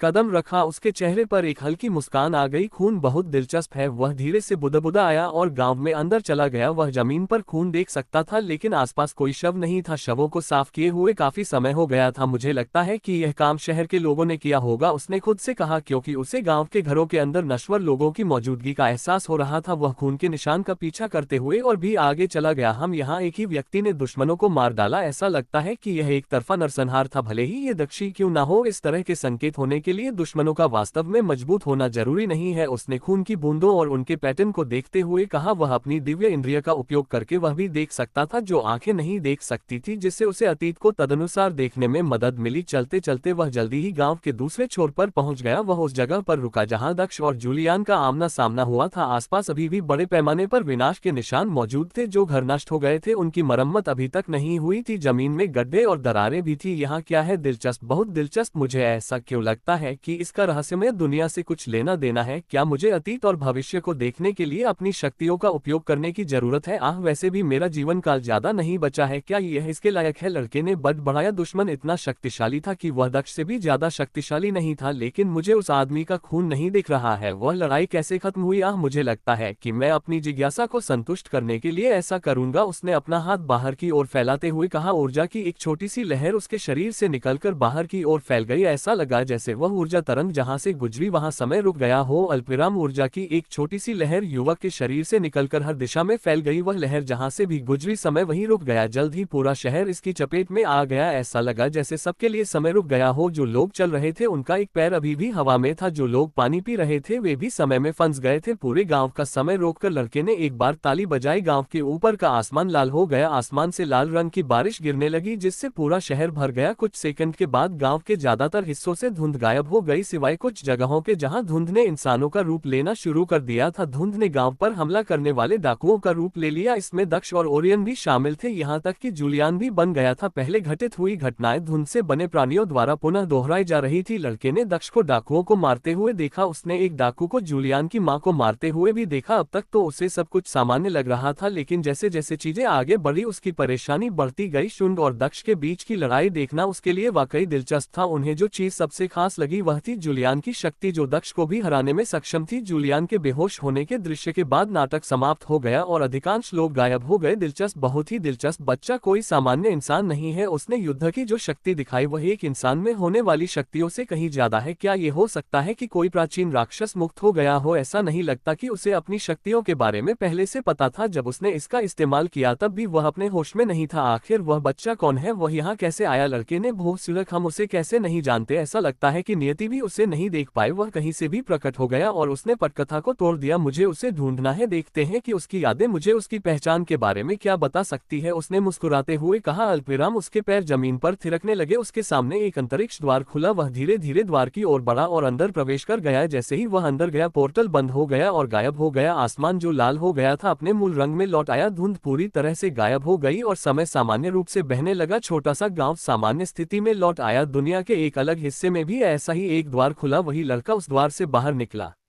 जिसने समय को रोक दिया था। वह एक कमरे जैसी जगह के अंदर खड़ा था। उसके सामने एक चारपाई थी जिस पर एक 10-11 साल का लड़का बैठा था। ऐसा लग रहा था कि वह लड़का खेती कर रहा था। बिस्तर पर लेटे हुए शूलिन को देखकर रहस्यमय लड़का मुस्कुराया और अपना सिर हिलाया। तो वह बच्चा है, मुझे उससे कोई खास एहसास नहीं होता क्योंकि वह ऐसे ही बैठा रहता है। किसने सोचा होगा कि उसमें इतनी ताकत होगी? चलो उसकी यादों को देखते हैं कि वह कहाँ से आया था। वह धीरे धीरे शूलिन की ओर चलने लगा जो साधना में लीन था और उसने इस पर ध्यान नहीं दिया। रहस्यमय ऊर्जा फिर से उसके शरीर से बाहर निकली और उसके आसपास के वातावरण में फैल गई, लेकिन इस बार ये दूर तक नहीं पहुंची। पूरे शहर का समय स्थिर करने के बजाय इसने केवल होटल का समय स्थिर किया। लड़के ने सावधानी से अपना हाथ जूलियन के माथे की ओर बढ़ाया और अपनी उंगलियों से उसे छुआ। उसने अभी जूलियन को छुआ ही था कि जूलियन ने अपनी आंखें खोली और उसकी ओर देखा। अल्पविराम, तुम कौन हो? तुम मुझे क्यों छू रहे हो? जूलियन ने धीरे से पूछा। हम तुम हिल सकती हो, तुम्हें कोई असर नहीं हुआ? लड़के ने आश्चर्य से कहा। आप क्या कह रहे हैं? आप कौन है? जूलियन ने फिर पूछा। शूलिन की याददाश्त को चुप पढ़ने की अपनी योजना को विफल होते देख लड़के ने अपनी योजना बदल दी। उसने कुछ समय के लिए शूलिन के करीब जाने का फैसला किया। खैर, मैं तुम्हारा शुभचिंतक हूँ। मुझे तुम्हारी दादी की मृत्यु के बारे में पता चला, इसलिए मैं तुम्हें सांत्वना देने आया हूँ। जब तुमने ये होते देखा होगा तो तुम्हारा दिल टूट गया होगा, उसने जूलियन से कहा। उसने सोचा कि जूलियन को अपनी दादी की मौत के बारे में पता, क्योंकि उसने जूलियन को दर्द में देखा था जब वह अपनी दादी को पुकार रहा था। उसे एहसास नहीं हुआ कि जूलियन को इस बारे में और दक्ष के झूठ के बारे में कुछ भी याद नहीं था। क्या मेरी दादी मर गई? ऐसी अशुभ बातें करने की तुम्हारी हिम्मत कैसे हुई? जूलियन ने गुस्से से डरते हुए उसकी बातों पर विश्वास करने से इनकार कर दिया। हम तुम सच में नहीं जानते। जब ये हुआ तो तुम वहां थे, तुम्हें कैसे नहीं पता? ये तुम्हारे बेहोश होने से कुछ मिनट पहले हुआ था। मुझे यकीन है कि तुमने इसे अपनी आंखों से देखा होगा, लड़के ने धीरे से पूछा। उसे एहसास हो गया था कि लड़का गलतफहमी में जी रहा था। उसे साफ साफ समझ आ गया था कि दक्ष ने शायद लड़के से झूठ बोला है। उसके लिए यह बिल्कुल सही समय था। यदि वह शूलवान को लड़के से अलग कर सके तो सब कुछ वापस पटरी पर आ जाएगा, क्योंकि शूलिन की दक्ष से मुलाकात ने ही उसकी धारणा के अनुसार सब कुछ बिगाड़ दिया था। शायद उनका मिलना तय नहीं था या शायद उनका करीब होना तय नहीं था। जो भी हो, जवाब यही था कि लड़के को अलग करना जरूरी था। तुम क्या कह रहे हो? वह एक सपना था, ऐसा वास्तव में नहीं हुआ। भाई चेन ने कहा कि जूलियन ने खामोशी से कहा। उसे अभी भी यकीन करना मुश्किल लग रहा था, लेकिन ये समझ में आया। उसे याद आया कि उसने ऐसा होते हुए देखा था। जब वह उठा और दक्ष को अपने सामने पाया तो उसे लगा कि यह एक सपना था। दक्ष के स्पष्टीकरण से उससे ये भी स्पष्ट हो गया कि यह एक सपना था तो उसके सामने बैठे लड़के को इसके बारे में कैसे पता चलेगा, वह कैसे जान सकता है। ये साफ है उसने तुमसे झूठ बोला, तुम्हें मुझ पर विश्वास नहीं है। आओ मैं तुम्हें वापस गांव ले चलता हूँ, अगर तुम मुझ पर विश्वास नहीं है तो तुम खुद ही देख लो, लड़के ने धीरे से कहा। उसके पीछे एक द्वार खुला जिससे उसके गाँव का संपर्क खुल गया। आओ मेरे पीछे आओ, ये तुम्हें तुम्हारे घर तक ले जाएगा, तुम खुद ही देख लो, छोटे लड़के ने द्वार की ओर इशारा करते हुए कहा। जुलियन कांपते कदमों से बिस्तर से उतरा, उसका चेहरा पहले से ही पीला था। जब वह द्वार की ओर बढ़ा वह लड़के के साथ में दाखिल हुआ, पोर्टल गायब हो गया, होटल के अंदर समय सामान्य हो गया। अल्पविराम दक्ष ने स्वर्ग क्षेत्र के योद्धा को मार दिया था जो उसके बर्फ कानून की समझ के स्तर के अनुसार सबसे खतरनाक था, लेकिन अन्य दो अभी भी जीवित और स्वस्थ थे। ये लड़का चालाक है, वह कहीं भी गायब हो सकता है और कहीं भी प्रकट हो सकता है, यह एक खतरनाक क्षमता है। अगर हम दोनों उस पर हमला करते हैं तो वह अपनी क्षमताओं से हमें खत्म कर देगा। हमारे पास एकमात्र विकल्प यह है कि हम में से कोई एक उस पर हमला करे, दूसरा व्यक्ति यह सुनिश्चित करने के लिए आसपास के वातावरण पर नजर रख सकता है कि लड़का अपनी क्षमताओं के साथ पीछे से हमला न करे। तुम क्या कहते हो कहान? फ्लेम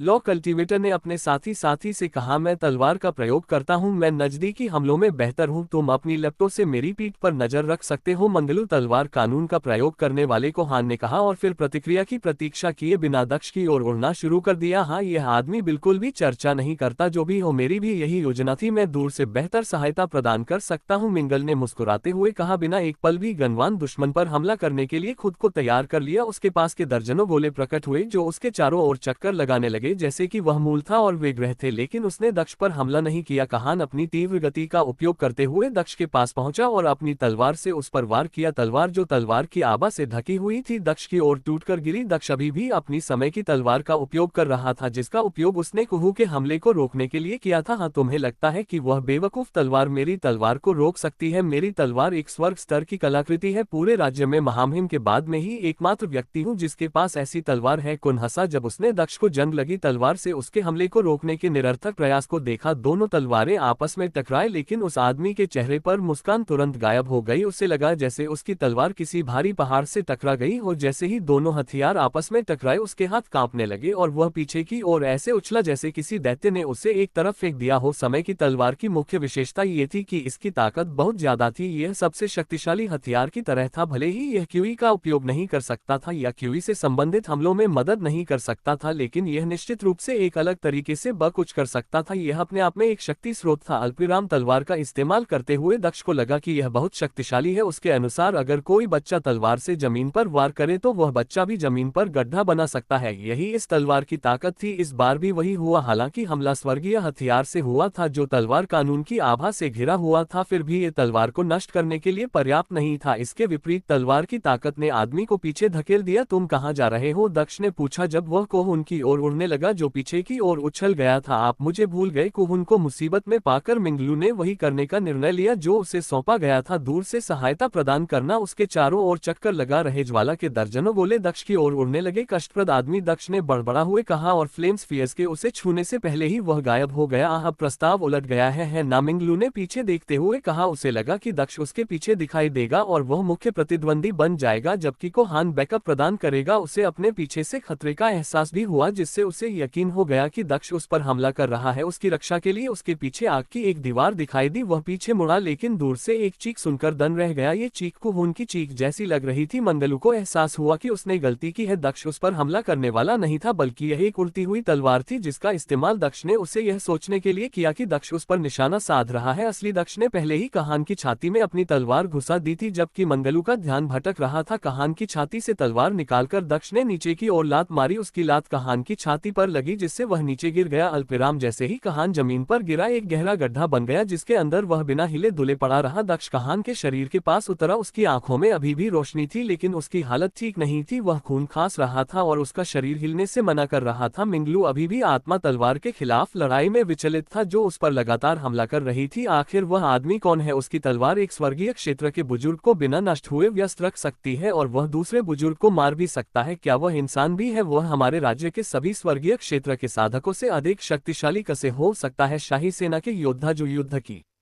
शुरुआत में हंस रहे थे, अब डर गए थे। वे अपने स्वर्ग लोक के साधकों को खतरे में देखकर डर गए थे। जो व्यक्ति उन्हें मार भी सकता था, क्या वह उन्हें जिंदा भी छोड़ सकता था? उन्हें अपनी जान का डर सताने लगा था। वे धीरे धीरे पीछे हटने लगे। तभी उन्होंने देखा कि उनके पीछे एक आदमी खड़ा है। मैं उसे स्वर्ग क्षेत्र के योद्धाओं से लड़ने में मदद नहीं कर सकता, लेकिन मैं तुम कमजोर लोगों को भी भागने नहीं दे सकता। जीशान ने बहादुरी से कहा जब वह शाही साधकों के सामने खड़ा था। तुम कमीने, क्या तुम भी उस आदमी की तरह कुछ बड़े आदमी हो? मैं तुम्हें मार डालूंगा। शाही किसानों में से एक ने गुस्से से कहा। वह एक कदम आगे बढ़ा, लेकिन उसे दूसरे किसान ने रोक दिया। रुको, हमला मत करो, वह उस आदमी का दोस्त है। अगर हम गलती से उसे कर देंगे तो वह राक्षस निश्चित रूप से हमारे पीछे आएगा। हम ऐसा नहीं कर सकते। तो फिर तुम्हारा क्या सुझाव है? हम यहाँ नहीं रुक सकते, नहीं तो हम वैसे भी मर जाएंगे। जब वह राक्षस व्यस्त हो तो भागने की कोशिश करना सबसे अच्छा विकल्प है। साथ ही स्वर्ग क्षेत्र के बुजुर्ग उसे भी व्यस्त रख सकते हैं। भले ही हम उस आदमी को मार दे, फिर भी उसके पास हम पर हमला करने का समय नहीं होगा। हमें बस तेज होना होगा। ठीक है। थोड़ी देर की चर्चा के बाद वे सभी इस बात पर सहमत हुए कि वे जीशान को जल्द से जल्द मार देंगे। पृथ्वी लोक के दर्जनों साधक जीशान की ओर दौड़े। चुकी आकाशीय क्षेत्र के साधक हवा में चल सकते थे, इसलिए उन्होंने लड़ने की जहमत नहीं उठाई, क्योंकि जीशान उन्हें किसी भी तरह से रोक नहीं सकता था। अल्पविराम, जीशान को केवल पृथ्वी क्षेत्र के साधकों से ही लड़ना था, क्योंकि आकाश क्षेत्र के साधक दक्ष के डर से पीछे रहने की जहमत नहीं उठाते थे। वे सभी उस व्यक्ति से डरते थे जो स्वर्ग क्षेत्र के साधकों को भी हरा सकता था, इसलिए उन्होंने एक भी सेकंड बर्बाद करने की जहमत नहीं उठाई, वरना उनकी जान खतरे में पड़ सकती थी। राजकुमारी अभी भी जमीन पर लेटी हुई थी। उसने खड़े होते ही अपने चेहरे से खून पोंछा। अपने भाई की लाश देखकर उसके होठों से एक गहरी आह निकल गई। वह शुरू से ही झूका के करीब नहीं थी, लेकिन चकी वे भाई बहन थे, इसलिए उनके बीच सौहार्दपूर्ण व्यवहार था। वह विश्वास नहीं कर पा रही थी कि उसने उसे इतनी बुरी तरह मारा, जबकि वह तो बस उसकी मदद करना चाहती थी और राज्य की रक्षा करना चाहती थी। इतना कुछ होने के बाद भी उसे अभी भी दुख है कि उसका भाई मर गया। उसे यकीन नहीं हो रहा था कि यह सब इतनी जल्दी कैसे हो गया। वह भी शुरू में दक्ष जीवन को लेकर चिंतित थी, लेकिन उसके प्रदर्शन और ताकत को देखने के बाद उसे एहसास हुआ कि उसकी चिंताएं कितनी हास्यास्पद थी। स्वर्ग लोक के साधक उसके लिए खिलौने साबित हो रहे थे। वे अपने साथ लाए 3 स्वर्ग लोक के साधकों में से अब केवल एक ही जीवित बचा था, बाकी सभी पहले ही मारे जा चुके थे। रुको, उसने चिल्लाते हुए कहा, क्योंकि उसने देखा कि शाही सेना के पृथ्वी क्षेत्र के साधक जीशान पर हमला करने के लिए दौड़ रहे हैं। राजकुमारी होने के बावजूद वह इस समय स्वर्ग क्षेत्र के साधकों के बीच लड़ाई में हस्तक्षेप नहीं कर सकती थी। वह अभी भी जो कर सकती थी वह था छोटे स्तर पर आगे की वृद्धि को रोकना। अगर दक्ष स्वर्ग क्षेत्र के साधकों को इतनी आसानी से मार सकता है तो कमजोर साधकों को मारना उसके लिए बच्चों का खेल हो सकता है। किसी भी कीमत पर वह दक्ष के दोस्त को यहाँ मरने नहीं दे सकती थी। वह जानती थी कि यदि वह मर गया तो स्थिति ऐसी हो जाएगी कि उसे बचाया नहीं जा सकेगा। अल्पविराम, उसने एक भी सेकंड बर्बाद करने की परवाह नहीं की और आदेश दिया, कोई भी उस पर हमला नहीं करेगा। लेकिन राजकुमारी, वह हमें भागने नहीं दे रहा है। हमें भागना होगा, नहीं तो राक्षस हमें मार डालेगा। योद्धाओं ने विरोध किया, कोई भी तुम्हें नुकसान नहीं पहुंचाएगा, तुम सबने अभी तक कुछ नहीं किया। उसने कहा, स्वर्गीय क्षेत्र के साधकों ने पहले उस पर हमला किया और मेरे भाई ने भी यही किया। अब तक तुम सब निर्दोष हो, तुम्हें कुछ नहीं होगा। मैं तुम सबकी रक्षा करूंगी, बस पीछे हट जाओ। उसकी आज्ञा सुनकर योद्धा अनिच्छा से रुक गए। वे जानते थे कि राजकुमारी ने स्थिति खराब होने से पहले दक्ष की रक्षा करने की कोशिश की थी। शायद वह उसे जानती थी, साथ ही वह सही थी। स्वर्ग क्षेत्र के साधु और राजकुमार ने राक्षस को परेशान किया। वे सभी अभी भी निर्दोष थे। क्या उन्हें वास्तव में दक्ष के क्रोध को आकर्षित करने की आवश्यकता थी? जीशान ने भी राजकुमारी की ओर देखा। उसने अपना सिर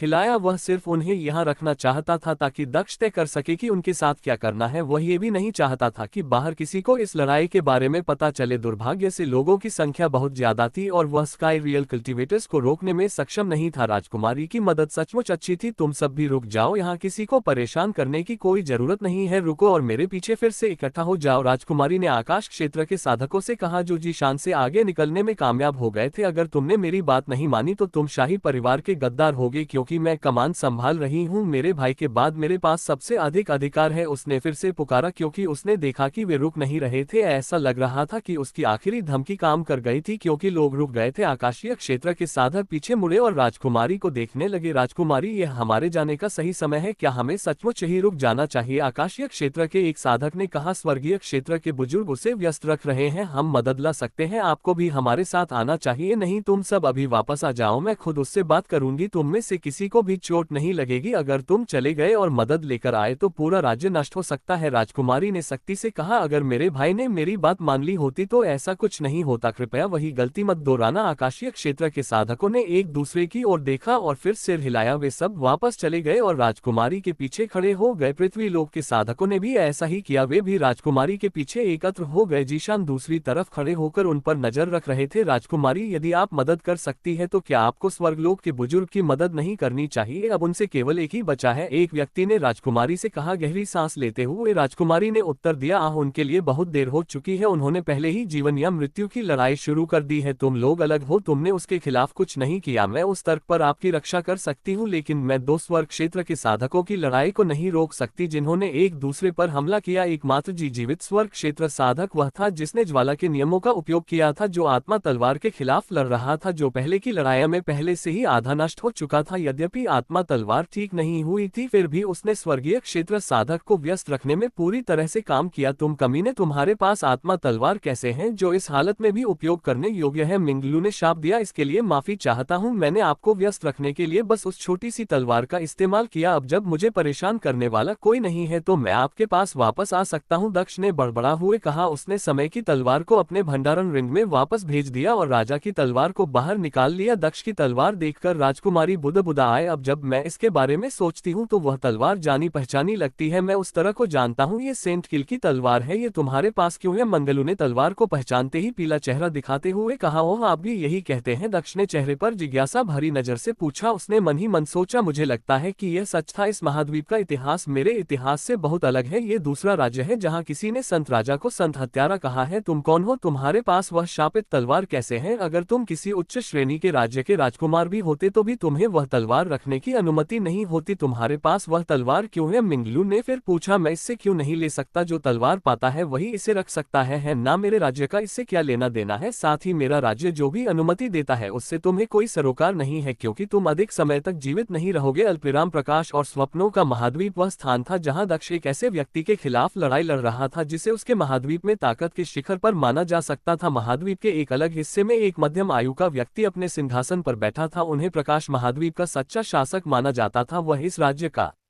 सबसे शक्तिशाली व्यक्ति था और सबसे शक्तिशाली साम्राज्य का शासक था जिसका प्रभाव पूरे महाद्वीप में फैला हुआ था। उन्हें हाश कहा जाता था, जो सुनिया साम्राज्य पर शासन करता था। राजा ने पूछा, हमें सेंट किल तलवार के साथ किसी व्यक्ति के दिखने की खबर मिले महीनों हो गए हैं, ऐसा कैसे है कि हम अभी तक उस व्यक्ति को नहीं ढूंढ पाए हैं? महाराज, हमने हर उस जगह की तलाशी ली है जहाँ उससे पहले देखा गया था, हमने आसपास के सभी राज्यों की भी तलाशी ली, लेकिन उसके बाद किसी ने उसे देखने की सूचना नहीं दी। हम धीरे धीरे खोज के मापदंडों को बढ़ा रहे हैं और बाकी राज्यों के साथ मिलकर काम कर रहे हैं, उनके मंत्री ने उत्तर दिया। उन्होंने कहा, अभी कुछ राज्यों को ही इसकी जानकारी दी जानी है और इसकी खोज की जानी है, हालांकि हमारे द्वारा उसे ढूंढने की संभावना बहुत कम है। पिछले कुछ महीनों में महाद्वीप पर कोई सामान्य घटना नहीं हुई है, ये संभव है कि पता चलने के बाद वह व्यक्ति महाद्वीप छोड़कर चला गया हो। मुझे परवाह नहीं है कि वह क्या है या कहाँ है, अगर वह सेंट किल का वारिस है तो मैं उसे किसी भी कीमत पर ढूंढना चाहता हूँ। मुझे परवाह नहीं है कि तुम क्या करते हो। सेंट किल जनवू ने हमारे कई पूर्वजों को मार डाला, उसने इस महाद्वीप पर कत्लेआम मचाया, अगर उसका वास्तव में कोई वारिस था तो मैं उसे ढूंढना चाहता हूं और उसे फांसी पर लटका देना चाहता हूं। नशी ने घोषणा की। मंत्री ने कहा, हम उसे खोजने में और भी अधिक संसाधन लगाएंगे, हम खोज में तेजी भी लाएंगे। मुझे परवाह नहीं है कि तुम क्या करते हो, मैं चाहता हूं कि पूरे महाद्वीप की तलाशी ली जाए, अगर हम उसे यहाँ नहीं ढूंढ पाए तो मुझे दूसरे महाद्वीपों पर आक्रमण करने में भी कोई आपत्ति नहीं है, चाहे जो भी करना पड़े, भले ही इसका मतलब ये हो कि हमें बाकी सभी को नष्ट करना पड़े, हम ऐसा करेंगे। नशी ने अपने मंत्री से कहा और फिर वह खड़ा हो गया। वह अपने सिंहासन के पीछे वाले दरवाजे की ओर चला गया। दासिया ने उसके लिए दरवाजा खोला। अल्पविराम, यदि आप उसे 1 वर्ष में नहीं ढूंढ पाए तो अपना सिर थाली में परोस देने के लिए तैयार हो जाए, नशी ने जाने से पहले कहा। राजा के चले जाने के बाद मंत्री ने अपने माथे से पसीना पोंछ, मुझे अपने प्रयास बढ़ाने होंगे, खोज के लिए अब केवल कुछ ही राज्य बचे हैं, हमारे लोग उन स्थानों की ओर जा रहे होंगे, मुझे उम्मीद है कि वे उस आदमी को वहां पा लेंगे। वह भी कक्ष से बाहर चले गए। तारांकित किले के उत्तराधिकारी को उस अंतिम स्थान से इतनी दूर पाएंगे जहां उसे देखा गया था। हम मूलतः महाद्वीप के दूसरे छोर पर है। एक स्त्री आवाज सुनाई दी। 5 सींग वाले चील आसमान में उड़ रहे थे। इनमें से हर चील पर एक एक व्यक्ति सवार था। वहां 3 पुरुष और 2 महिलाएं थी। उन सभी ने एक सुंदर वस्त्र पहना हुआ था जो सुनिया साम्राज्य के मंत्री के वस्त्र के समान था, जिससे ये पता चलता था कि वे उस साम्राज्य से थे जिस पर हांच का शासन था। क्या इससे कोई फर्क पड़ता है? ये वह काम है जो हमें सौंपा गया था। चलो इसे पूरा करते हैं और वापस चलते हैं। अगर हम उसे नहीं ढूंढ पाए तो कोई बात नहीं, अगर हम उसे ढूंढ पाए तो और भी अच्छा होगा। उनमें से एक ने जवाब दिया, फिर भी क्या तुम नहीं देख सकते? ये बहुत उब है इन कमजोर राज्यों में जाना एक ऐसे लड़के को ढूंढने के लिए जो शायद पहले ही भाग चुका है। लड़की ने जवाब दिया, ठीक है, मैंने जो सुना है उसके अनुसार उस व्यक्ति को महाद्वीप की सीमा का उल्लंघन होने के कुछ दिनों बाद खोजा गया था। ये स्पष्ट है कि वह व्यक्ति निचले महाद्वीप से आया था। संभवतः वह उसी रास्ते से चला गया होगा जिस रास्ते से वह आया था। जब उसे पता चला कि उसे खोज लिया गया है, मैं उसे डरने के लिए दोषी नहीं ठहरा सकता। एक अन्य व्यक्ति ने कहा, अल्पविराम, अब जब मैं इस बारे में सोचती हूँ तो क्या सेंट किल भी निचले महाद्वीप से नहीं था? हम उस महाद्वीप को पहले नष्ट क्यों नहीं कर देते? जब वह शक्तिशाली था तो उसने हमें बहुत नुकसान पहुंचाया था। अब जब सेंट किले चला गया है तो क्या हम उसके महाद्वीप को नष्ट नहीं कर सकते? मैंने जो सुना है उसके अनुसार उसका वारिस अभी भी एक कमजोर कीट है। हमें कौन रोक सकता है? दूसरी लड़की ने उत्सुकता से पूछा। वह समूह में सबसे छोटी लग रही थी। नहीं, हम ऐसा नहीं कर सकते। आप संधि के बारे में जानते हैं ना? हम महाद्वीप पर हमला नहीं कर सकते। पहले व्यक्ति ने सिर हिलाते हुए उत्तर दिया, संधि की परवाह किसे है? संत हत्यारे ने हमारे पूर्वज से उस पर हस्ताक्षर करवाए थे जब हम सभी विनाश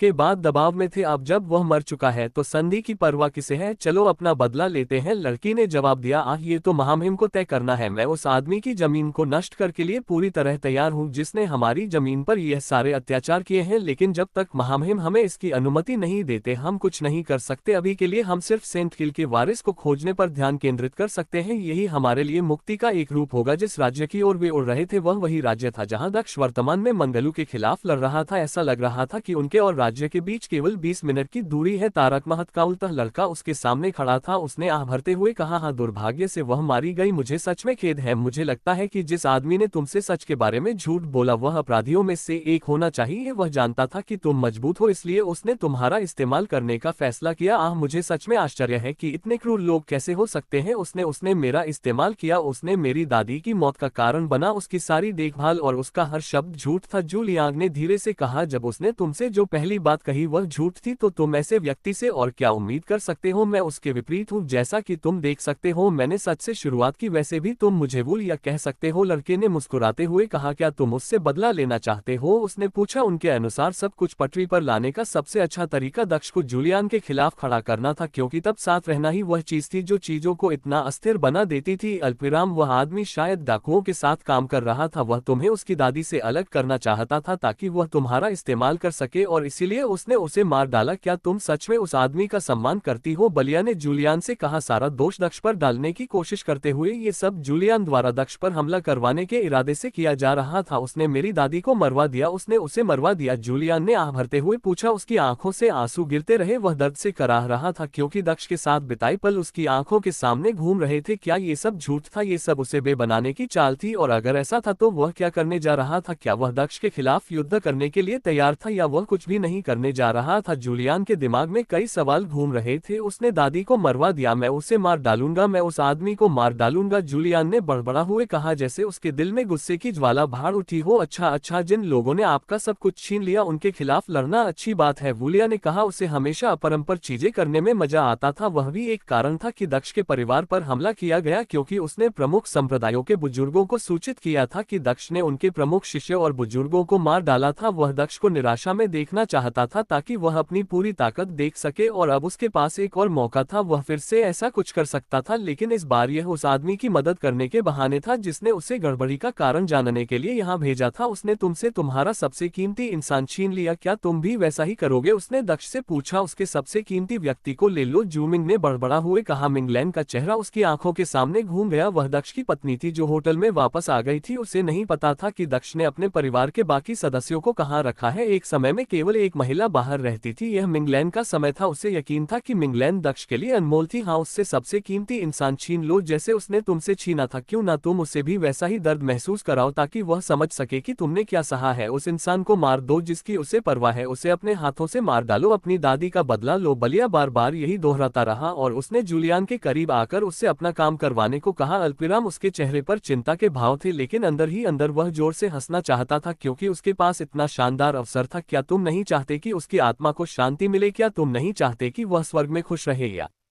तुम चाहते हो कि तुम्हारी दादी अनंत काल तक कष्ट झेलती रहे? उसने जूलियन से पूछा। मैं नहीं चाहता कि उसे कष्ट हो, जूलियन ने दृढ़ता से कहा। तो आप चाहते हैं कि वह शांति से रहे? लिया ने पूछा। वह कैसे शांति से रह सकती है ये जानते हुए कि उसकी मौत के लिए जिम्मेदार आदमी अपने प्रियजनों के साथ खुशी से रह रहा है? वह कैसे खुश रह सकती है? आप उसकी मदद कर सकते हैं। करो, उससे वह सब कुछ ले लो जो उसने उससे लिया। उसे किसी ऐसे व्यक्ति को खोने का दुख महसूस कराओ जिसकी वह परवाह करता है। मैं इतना मजबूत नहीं हूँ, मैं किसी को नहीं हरा सकता। मैंने अभी अभी साधना शुरू की है, जूलियन ने उत्तर दिया। हम क्या वह सचमुच अपनी ताकत के बारे में बिल्कुल नहीं जानता? मूलिया ने सोचा और उसने असमंजस में जूलियन को देखा। तुम्हें अपनी असली ताकत का अंदाजा नहीं है। चलो मैं तुम्हारी मदद करता हूँ। वह जूलियन के करीब गया और अपनी उंगली जूलियन के माथे पर रख दी। हिलना मत, उसने जीशान को आदेश दिया। मैं इस समय का उपयोग उसकी यादों को ताज़ा करने में कर सकता हूँ। आइए देखें कि इस लड़के की उत्पत्ति क्या है, वह कहाँ से आया था, और अगर वह अपनी शक्तियों के बारे में नहीं जानता था तो वह उनका उपयोग कैसे कर सकता था। उसने अपनी आंखें बंद करते हुए सोचा। उसके शरीर से एक रहस्यमय आभा फैलने लगी जिसने उसे और शूलिन को घेर लिया। उसने अपनी शक्तियों का प्रयोग करके जूलियन की स्मृतियों को पढ़ा तथा अपनी चेतना उसके सिर के अंदर भेजी। यह क्या है? जैसे ही उसकी चेतना जूलिया के सिर में प्रवेश कर गई वह स्तब्ध रह गया। उसके सामने एक विशाल सुनहरा दरवाजा था। दरवाजा बंद नहीं लग रहा था। वह बिल्कुल भी सामान्य व्यक्ति नहीं है, यहाँ तक कि अमरलोक के साधक भी ऐसे नहीं होते। क्या वह स्वर्ग से है? गुलिया ने विशाल द्वार को देखते हुए बुदबुदाया। उसने विशाल दरवाजा खोलने के लिए अपना हाथ बढ़ाया, लेकिन जैसे ही उसकी उंगलियां दरवाजे से टकराई उसने देखा कि एक ड्रैगन और एक फीनिक्स दरवाजे से बाहर आ रहे हैं। ड्रैगन दहाड़ रहा था जबकि फीनिक्स चीख रहा था। उन दोनों की आवाज न केवल दर्दनाक थी बल्कि इससे गुलिया को ऐसा महसूस हुआ कि अगर वह एक सेकंड भी वहां रहा तो उसकी आत्मा टुकड़े टुकड़े हो जाएगी। उसने तुरंत जूलियन का सिर छोड़ दिया और अपना हाथ पीछे खींच लिया। वह जूलियन से दूरी बनाने के लिए जल्दी से पीछे हट गया। जब उसने अपनी चेतना वापस ले ली थी तब भी उसकी आत्मा कांप रही थी। आखिर वह क्या था? ये कैसा प्रतिबंध था? क्या वह सचमुच स्वर्ग से आया है? उसकी यादों पर ऐसा प्रतिबंध क्यों होगा जिससे मैं भी नहीं गुजर सकता? भगवान जानवर ड्रैगन और भगवान जानवर फीनिक्स का सार उस जगह की रखवाली करना है जो उसकी यादों की ओर ले जाती है। अगर वे प्रवेश द्वार पर है तो अंदर का प्रतिबंध कितना मजबूत होगा? आखिर उसकी यादें क्या छिपा रही हैं? उसने सोचा और अपने माथे से पसीना पछा। क्या हुआ? जूलियन ने पूछा, क्योंकि उसने लड़के को बहुत डरा हुआ देखा था। क्या उसे उसकी मदद नहीं करनी चाहिए थी? वह डरा हुआ क्यों दिख रहा था? ये कुछ भी नहीं है, चिंता मत करो, गुलिया ने खुद को शांत करते हुए कहा। उसने अपना सिर हिलाया। मैं खुद को ज्यादा मजबूत महसूस नहीं कर रहा हूँ, जूलियांग ने कहा। चिंता मत करो, तुम्हें तुरंत मजबूत होने की जरूरत नहीं है। मैं खुद तुम्हारी मदद करूंगी। मैं तुम्हारा बदला लेने में तुम्हारी मदद करूंगी। तुम अपने हाथों से उसके प्रियजन को मार सकती हो। क्या तुम तैयार हो? लिया ने पूछा। मैं तैयार हूँ, जूलियन ने सिर हिलाते हुए कहा। उत्तम। लिया ने एक बार फिर पोर्टल खोला जो वापस होटल की ओर ले गया। तो फिर चलो चले, उसने जूलियन को अंदर आने का इशारा किया। जूलियन ने पोर्टल में प्रवेश किया। उसके पीछे वोलिया भी था। पोर्टल गायब हो गया। वे द्वार के दूसरी ओर से बाहर निकले जो उसी कमरे में ले गया जहां पहले शूलियांग बैठा हुआ था। अल्पविराम, आपको मेरी तलवार के बारे में चिंता करने की आवश्यकता नहीं है। इससे क्या फर्क पड़ता है कि यह सेंट हिल तलवार है या नहीं? आपको बस ये जानने की जरूरत है कि तलवार आपको मार डालेगी। दक्ष ने मंगलू से कहा जो अंतिम स्वर्गीय क्षेत्र योद्धा था। कितना अहंकार! तुमने दूसरों को मार डाला होगा लेकिन मैं भी उनकी तरह ही लात मार रहा हूँ। मैं तो तुम्हें ऐसे जलाऊंगा कि तुम्हारी हड्डियां भी नहीं बचे। मंगलू ने आकाश की ओर हाथ उठाते हुए कहा। उसके सिर के ऊपर ज्वाला का एक बादल प्रकट हुआ जो हर दिशा में फैलने लगा। यह बारिश की आग है, लिडली का सबसे शक्तिशाली कौशल। मुझे लगता है कि उस आदमी को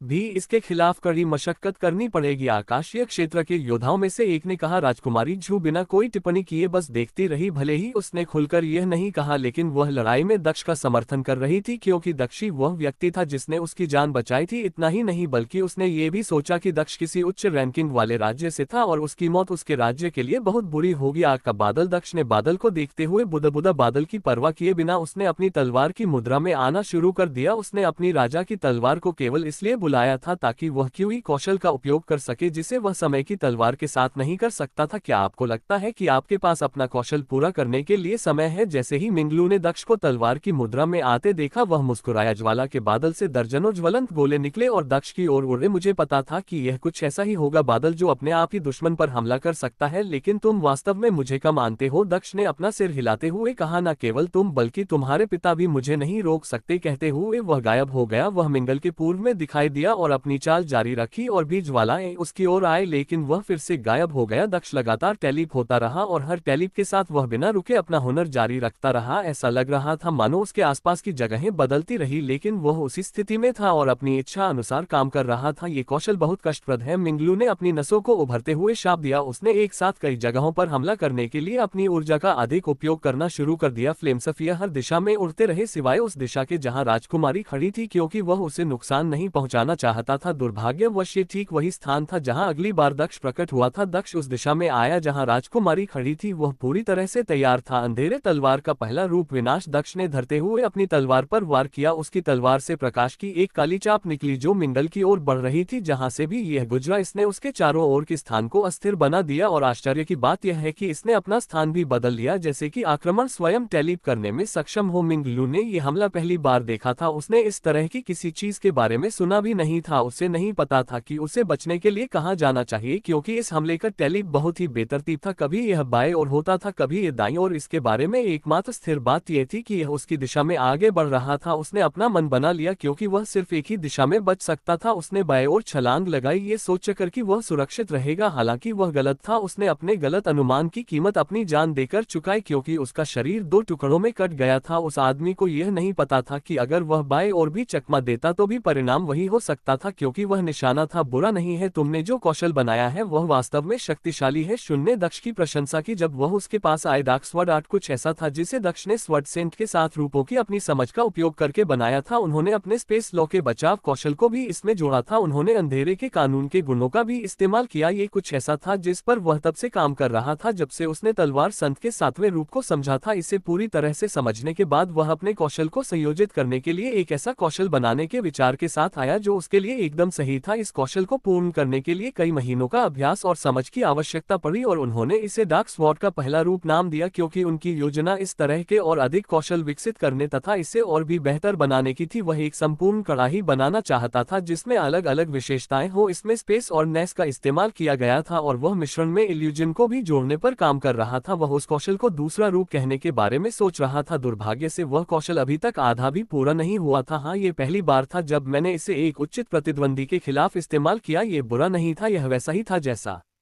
मैंने सोचा था। हालांकि मैं इसे बेहतर बनाने के लिए अभी भी काम कर सकता हूं। इस कौशल का अंधकार तत्व इसे एक विस्फोटक विनाशकारी शक्ति देता है, लेकिन यह अभी तक शक्तिशाली नहीं है। जब ये तैयार हो जाएगा तो ये कौशल बहुत अधिक शक्तिशाली होगा। दक्ष ने अपनी तलवार को देखते हुए कहा, मुझे लगता है कि यह सच है। जुन ने सिर हिलाते हुए कहा। दक्ष ने पीछे खड़े अन्य लोगों की ओर देखा तो राजकुमारी, मैंने तुम्हारे भाई और तुम्हारे स्वर्गीय क्षेत्र के योद्धाओं को मार डाला। अब तुम क्या करना चाहती हो? अपनी सेना के साथ मेरा विरोध करना या और अधिक सहायता करना, क्योंकि तुम्हें कोई भी बात ठीक लगती है? हालांकि मैं तुम्हारे राज्य के लिए ऐसा नहीं कह सकता। सब कुछ तुम्हारे निर्णय पर निर्भर करता है। दक्ष ने राजकुमारी से कहा, हम लड़ना नहीं चाहते। मेरे भाई ने आपको नाराज किया, मैं पूरी जिम्मेदारी लेती हूँ। हमारे राज्य का इससे कोई ले देना नहीं है, इसलिए कृपया और लोगों को नुकसान ना पहुंचाए। आपने उन सभी को मार डाला जिन्होंने आपको नुकसान पहुंचाने की कोशिश की। जो बचे हैं वे सभी निर्दोष है। राजकुमारी ने उत्तर दिया, ओह, क्या तुम चाहती हो कि मैं तुम पर भरोसा करूं और तुम्हें जाने दूं? दक्ष ने पूछा, नहीं, मुझे पता है कि तुम हम पर इतनी आसानी से भरोसा नहीं कर सकते, इसलिए मेरे पास एक प्रस्ताव है। क्यों ना तुम हमें यहाँ बंद करके चले जाओ? पिताजी को हमारे वापस न आने की चिंता होने में कई घंटे लग जाएंगे। जब तक हमें ढूंढेंगे तुम बहुत पहले ही चले जाओगे। क्या ये तुम्हारे लिए अच्छा नहीं है? राजकुमारी जू ने सुझाव दिया, ये बुरा प्रस्ताव नहीं है, चलो ऐसा करते हैं। दक्ष ने सहमति जताते हुए अपना सिर हिलाया। वह सभी को जी कबीले के कारागार टॉवर में ले आया। दक्ष सभी को जेल ओवर में ले आया। चून की राजकुमारी पहले ही इसके लिए सहमत हो चुकी थी, इसलिए किसी ने इसका विरोध नहीं किया। वे सभी जानते थे थे कि इसका कोई नतीजा नहीं निकलेगा, भले ही कोई इसका विरोध करे। दक्ष पहले से ही लड़ाई से मुक्त था और कोई भी ऐसा नहीं था जो उसे और रोक सके, इसलिए किसी ने इसका विरोध नहीं किया। वे सभी बहाव में बह गए और स्वयं को जेल में डाल लिया। यही रुको, जैसा कि तुमने कहा था शाही सेना तुम्हारी मदद के लिए किसी को भेजेगी, तब तक मैं बहुत पहले ही चला गया होऊंगा, दक्ष ने राजकुमारी से कहा जो उसके जाने से पहले कोठरी के दूसरी तरफ थी। दक्ष और जीशान एक साथ जी कबीले से बाहर चले गए। दक्ष ने जीशान के कंधे पर हाथ रखा और कहा जिन लोगों का तुम्हारे प्यार को मारने में हाथ था वे मर चुके हैं। मुझे पता है कि इससे इस तथ्य को कोई फर्क नहीं पड़ता कि वह मर चुकी है, लेकिन तुम कुछ हद तक संतुष्ट हो सकती हो कि अब वह शांति से होगी। चिंता मत करो, मैं ठीक हूँ। मुझे पता है कि ऐसी चीजों से कैसे निपटना है, ऐसा हुए बहुत समय हो गया है, मैं इससे शांति से निपट चुका हूँ। जीशान ने आंख भरते हुए जवाब दिया, मुझे पता है कि वह वापस नहीं आएगी, मैं केवल उसके बिना रह सकता हूँ और जीने की कोशिश कर सकता हूँ। तुम्हें कोई और लड़की मिल जाएगी, चिंता मत करो, दक्ष ने कहा। और ठीक है, सोचो तो राजकुमारी कैसी थी, वह सुंदर थी है ना? उसने पूछा। क्यों, क्या तुम्हें वह पसंद है? जीशान ने हंसते हुए पूछा। मेरे लिए नहीं बेवकूफ, तुम्हारे लिए मेरे पास पहले से ही बहुत कुछ है, दक्ष ने मुस्कुराते हुए जवाब दिया। वैसे भी उसकी तुलना मेरी किसी भी पत्नी से नहीं की जा सकती। वह सुंदर है लेकिन मेरी पत्नियों से ज्यादा नहीं। प्रतिभा के मामले में वह प्रतिभाशाली है लेकिन फिर भी कुछ भी असाधारण नहीं है, दक्ष ने कहा। मेरे लिए नहीं धन्यवाद, वह सुंदर है लेकिन मुझे नहीं लगता कि मैं इस समय किसी रिश्ते में बंधने के लिए तैयार हूँ। शायद कुछ समय बाद जीशान ने जवाब दिया। ठीक है, अगर तुम ऐसा कहती हो, लेकिन मुझे लगता है कि वह तुम में दिलचस्पी रखती थी, दक्ष ने मुस्कुराते हुए कहा। जीशान ने अपना सिर हिलाते हुए हंसा। वह मेरी तरफ देख रही थी, तुम अंधे हो, वह सिर्फ तुम्हें ही देख रही थी। मुझे यकीन है कि अगर तुमने उससे बाहर जाने के लिए कहा होता तो वहां कह देती। वह मेरी ओर इसलिए देख रही थी क्योंकि वह मेरी पहचान जानने को उत्सुक थी और कुछ नहीं, दक्ष ने उत्तर दिया। तारांकित जा रहे थे तो वे इस बात से अनजान थे कि उनके आसपास क्या हो रहा है। 5 चीलें शाही महल के पास उतरी और उन पर बैठे लोग नीचे उतर आए। तो ये राजा का महल है, इस तरह के पिछड़े इलाके के लिए यह बुरा नहीं है। महल को देखते हुए लड़कियों में से एक ने बड़बड़ा। लड़की के सुंदर चांदी जैसे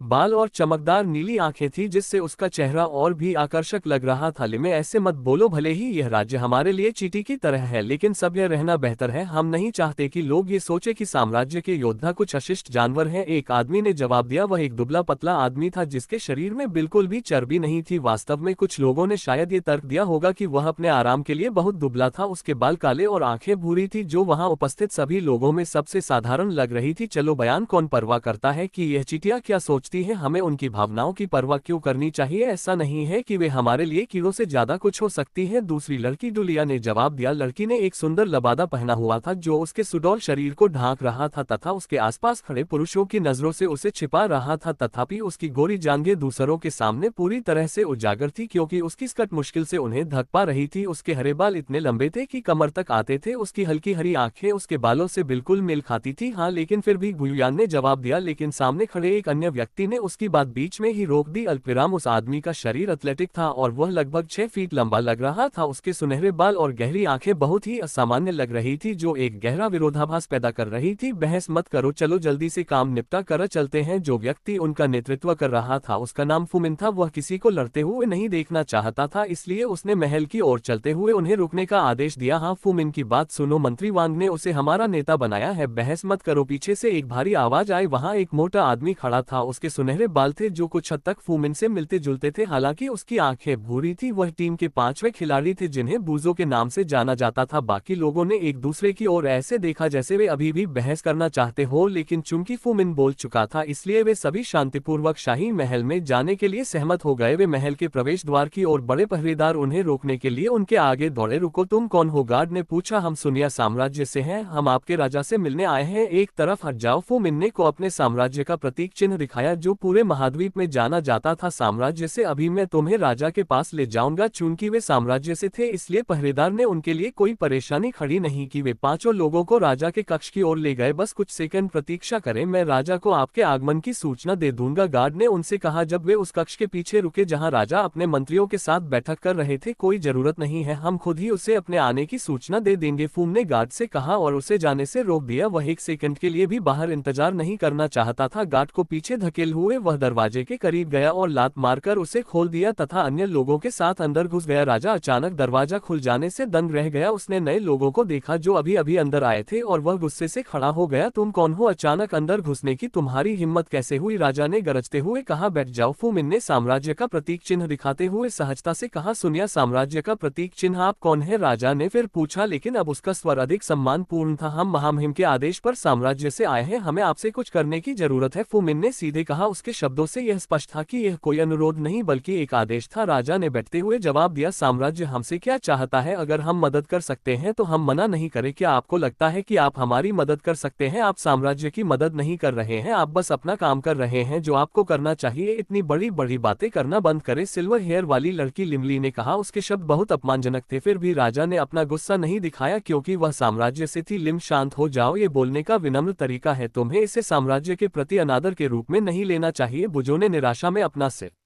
हिलाते हुए लड़की से कहा। भले ही राजा उनके साम्राज्य के सामने कुछ भी नहीं था, फिर भी वह एक राजा था, वे पूरी तरह से अनादर नहीं कर सकते थे। फू मिन ने लड़की से कुछ नहीं कहा, ऐसा लग रहा था जैसे उसे इतनी छोटी सी बात की कोई चिंता ही नहीं थी। राजा ने धीरे से कहा, तुम मेरी बात को गलत समझ रहे हो, मेरा मतलब भी यही था। मैं तो ये पूछ रहा था कि मुझे क्या करना है। आपको कुछ भी अतिरिक्त करने की जरूरत नहीं है। हम एक व्यक्ति की तलाश कर रहे हैं, माना जा रहा है कि वह सेंट किल का वारिस है जिसने पिछली बार हमारे महाद्वीप में बहुत विनाश किया था। उसके वारिस को सेंट किल तलवार का उपयोग करते हुए राज्य में देखा गया था। मिन ने समझाया। उन्होंने आगे कहा, हमने महाद्वीप का अधिकांश भाग खोज लिया है, अब केवल कुछ ही राज्य खोजे जाने बाकी हैं। आपका राज्य उन कुछ में से एक है। मैं चाहता हूं कि आप पूरे राज्य की खोज करें और उस व्यक्ति को खोजें जो यहाँ रह रहा है। फिन ने अपनी भंडारण अनूठी से एक स्क्रॉल निकाला और उसे राजा की ओर फेंक दिया। यह उस व्यक्ति का स्केच है, मैं उसे किसी भी कीमत पर ढूंढना चाहता हूँ। आपके पास पूरे राज्य की तलाशी लेने के लिए एक दिन है। राजा ने पुस्तक खोली और उसमें उस व्यक्ति का चित्र देखा। ये काम हो जाएगा, मेरी सेना बाहर है, एक गद्दार कबीले का सफाया कर रही है। अभी मैं बाकी लोगों को खोजबीन के लिए भेजूंगा, बाकी लोगों के वापस आने के बाद मैं उन्हें भी इस काम पर लगा दूंगा। राजा ने जवाब दिया, तब तक आपको हमारे महल में रहना चाहिए, मैं आपके आराम का इंतजाम करूंगा। उन्होंने अपने मंत्री की ओर देखा और कहा, मंत्री ली, हमारे मेहमानों के लिए सर्वोत्तम स्थानों की व्यवस्था की है और उनकी सभी आवश्यकताओं का ध्यान रखने के लिए अच्छे सेवकों की व्यवस्था की है। मंत्री ने उत्तर दिया, मैं जैसा आदेश होगा वैसा ही करूंगा, मैं उनकी सेवा के लिए सर्वोत्तम महिलाओं और पुरुषों को ढूंढ दूंगा। फू मिन ने अपना सिर हिलाया। इसकी कोई जरूरत नहीं है, हम शहर में घूमेंगे, देखेंगे कि तुम अपना पूरा प्रयास इसमें लगाते हो या नहीं। उनके प्रस्ताव को स्वीकार करने के बाद वह वापस लौट गया। आप जानते हैं कि यह मामला कितना महत्वपूर्ण है, इसमें कोई गलती नहीं होनी चाहिए। उन्होंने राजा को चेतावनी देते हुए अपने लोगों के साथ जाने से पहले पीछे मुड़कर नहीं देखा।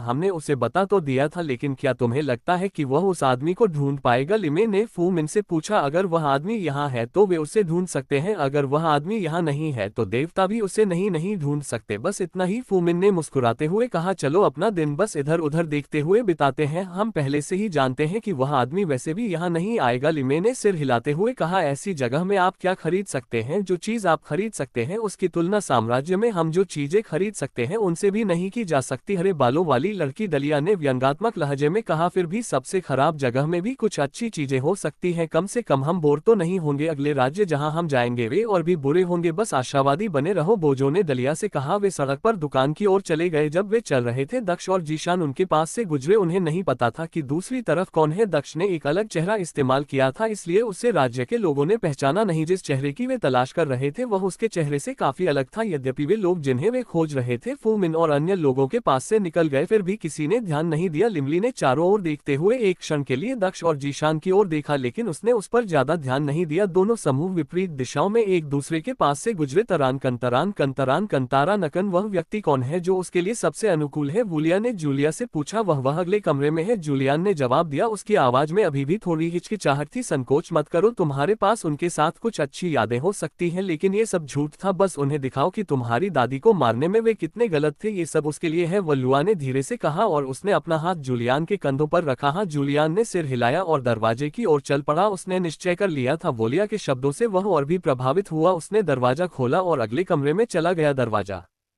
खोलकर वह अंदर गया और देखा कि मिंगलैन खिड़की के पास खड़ी थी। वह बाहर देख रही थी, बेसब्री से दक्ष का इंतजार कर रही थी। हालांकि उसे उसकी ताकत पर भरोसा था और उस पर भरोसा था, फिर भी वह उसके लिए चिंतित थी। उसे नहीं पता था कि क्यों, लेकिन वह काफी समय से बुरा महसूस कर रही थी। उसने दरवाजा खुलने की आवाज सुनी और पीछे देखा। उसने देखा कि जूलियन दरवाजे पर खड़ा है। वह धीरे से मुस्कुराई और बोली, ओह लियांग, क्या तुमने साधना पूरी कर ली? तुम भी कमरे के अंदर बोर हो रही होगी, काम मत करो। उसके वापस आने के बाद हम सब फिर से यात्रा पर निकलेंगे। तुम अलग क्यों दिख रहे हो? ऐसा लग रहा है जैसे तुम उदास हो। क्या तुम्हें अपनी दादी की याद आ रही है? वह जूलियन के पास गई और उसके सिर को सहला। अचानक उसने कमरे के बाहर एक और लड़के को देखा। उसे नहीं पता था कि क्यों, लेकिन उसे एक अजीब सी अनुभूति हुई। यहाँ वाकई कुछ गड़बड़ थी। उसने एक कदम पीछे लिया, लेकिन तभी वोलिया ने हल्के से अपना सिर थपथप पाया। उसके अंदर से एक ऊर्जा की लहर निकली और हर जगह फैल गई। इसने जल्द ही पूरे होटल को अपने घेरे में ले लिया, जिससे होटल के अंदर मौजूद सभी लोगों का समय रुक गया, सिवाय उसके और शूलिया के। यहाँ तक कि मिंगलन भी समय पर रुक गया था। वोलिया ने अपना हाथ सामने की ओर बढ़ाया और हवा में से एक चाकू प्रकट हुआ। वह चाकू अपने साथ लाया और उसे जूलिया को सौंप दिया। बस अब आपको ताकत के अंतर के बारे में चिंता करने की जरूरत नहीं है, इसे अपने हाथों से करो, उन्होंने मुस्कुराते हुए कहा। जूलियांग ने चाकू लिया और मिंगलैन की ओर चला गया। उसने मुझसे लिया, मैं उससे लूंगा, वह बुदा आया। फ्रेंड्स, आप सभी से रिक्वेस्ट है कि मेरे बैकअप चैनल को भी सब्सक्राइब कर ले। अगर इस चैनल को कुछ भी होता है तो आगे की स्टोरी मेरे backup channel all noble explainer और सुपर एफएम स्टोरी पर अपलोड होगी, और मेरे Telegram channel noble story teller को भी ज्वाइन कर ले, लिंक डिस्क्रिप्शन में है। और अगर आप इस स्टोरी का नेक्स्ट एपिसोड जल्दी चाहते हैं तो वीडियो को ज्यादा से ज्यादा लाइक और कमेंट करें। उसने मुझसे लिया, मैं उससे लूंगा, जूलिया ने गंभीरता से कहा और मिंगलैन के करीब चला गया। मिंगलैन हिलने में असमर्थ थी, वह कुछ सोच भी नहीं पा रही थी। उसके लिए समय रुक गया था। उसे नहीं पता था कि जूलियांग हाथ में चाकू लेकर उसकी ओर बढ़ रहा था। हम यहाँ हैं, दक्ष ने होटल के प्रवेश द्वार की ओर देखते हुए धीरे से कहा। हाँ चलो बच्चे और भाभी को लेकर जल्दी से यहाँ से निकल जाए, अगर लोगों ने उन्हें पा लिया तो हम मुसीबत में पड़ सकते हैं, जीशान ने आह भरते हुए जवाब दिया। वह आगे बढ़ा और पहले होटल में घुस गया, जबकि दक्ष पीछे से चला आया। जैसे ही जीशान अंदर आया वह ऐसे रुक गया जैसे वह हिलने में सक्षम नहीं था। दक्ष रुका और पूछा, हम क्या हुआ? उसे जीशान से कोई प्रतिक्रिया नहीं मिली। क्या कुछ गड़बड़ है? दक्ष ने आगे बढ़ते हुए पुकारा। रुकना, इससे पहले कि वह होटल के अंदर कदम रख पाता उसने जून की चीख सुनी। क्या हुआ? दक्ष ने रुकते हुए पूछा। अंदर मत जाओ, वह समय में फंस गया है। अगर मैं गलत नहीं हूँ तो समय के नियम को जानने वाला कोई व्यक्ति होटल के अंदर है, उन्होंने समय को अंदर ही रोक दिया था। मुझे समय में अस्थिरता महसूस हुई, लेकिन आपके दोस्त की हालत देखने के बाद मेरा संदेह सच हो गया, जून ने जवाब दिया। जब वह उसके पास आए, समय के नियम वाला कोई व्यक्ति अंदर है, वह समय को क्यों रोकेगा? अरे मिंगलन भी ऊपर है, मुझे अचानक अच्छा नहीं लग रहा है।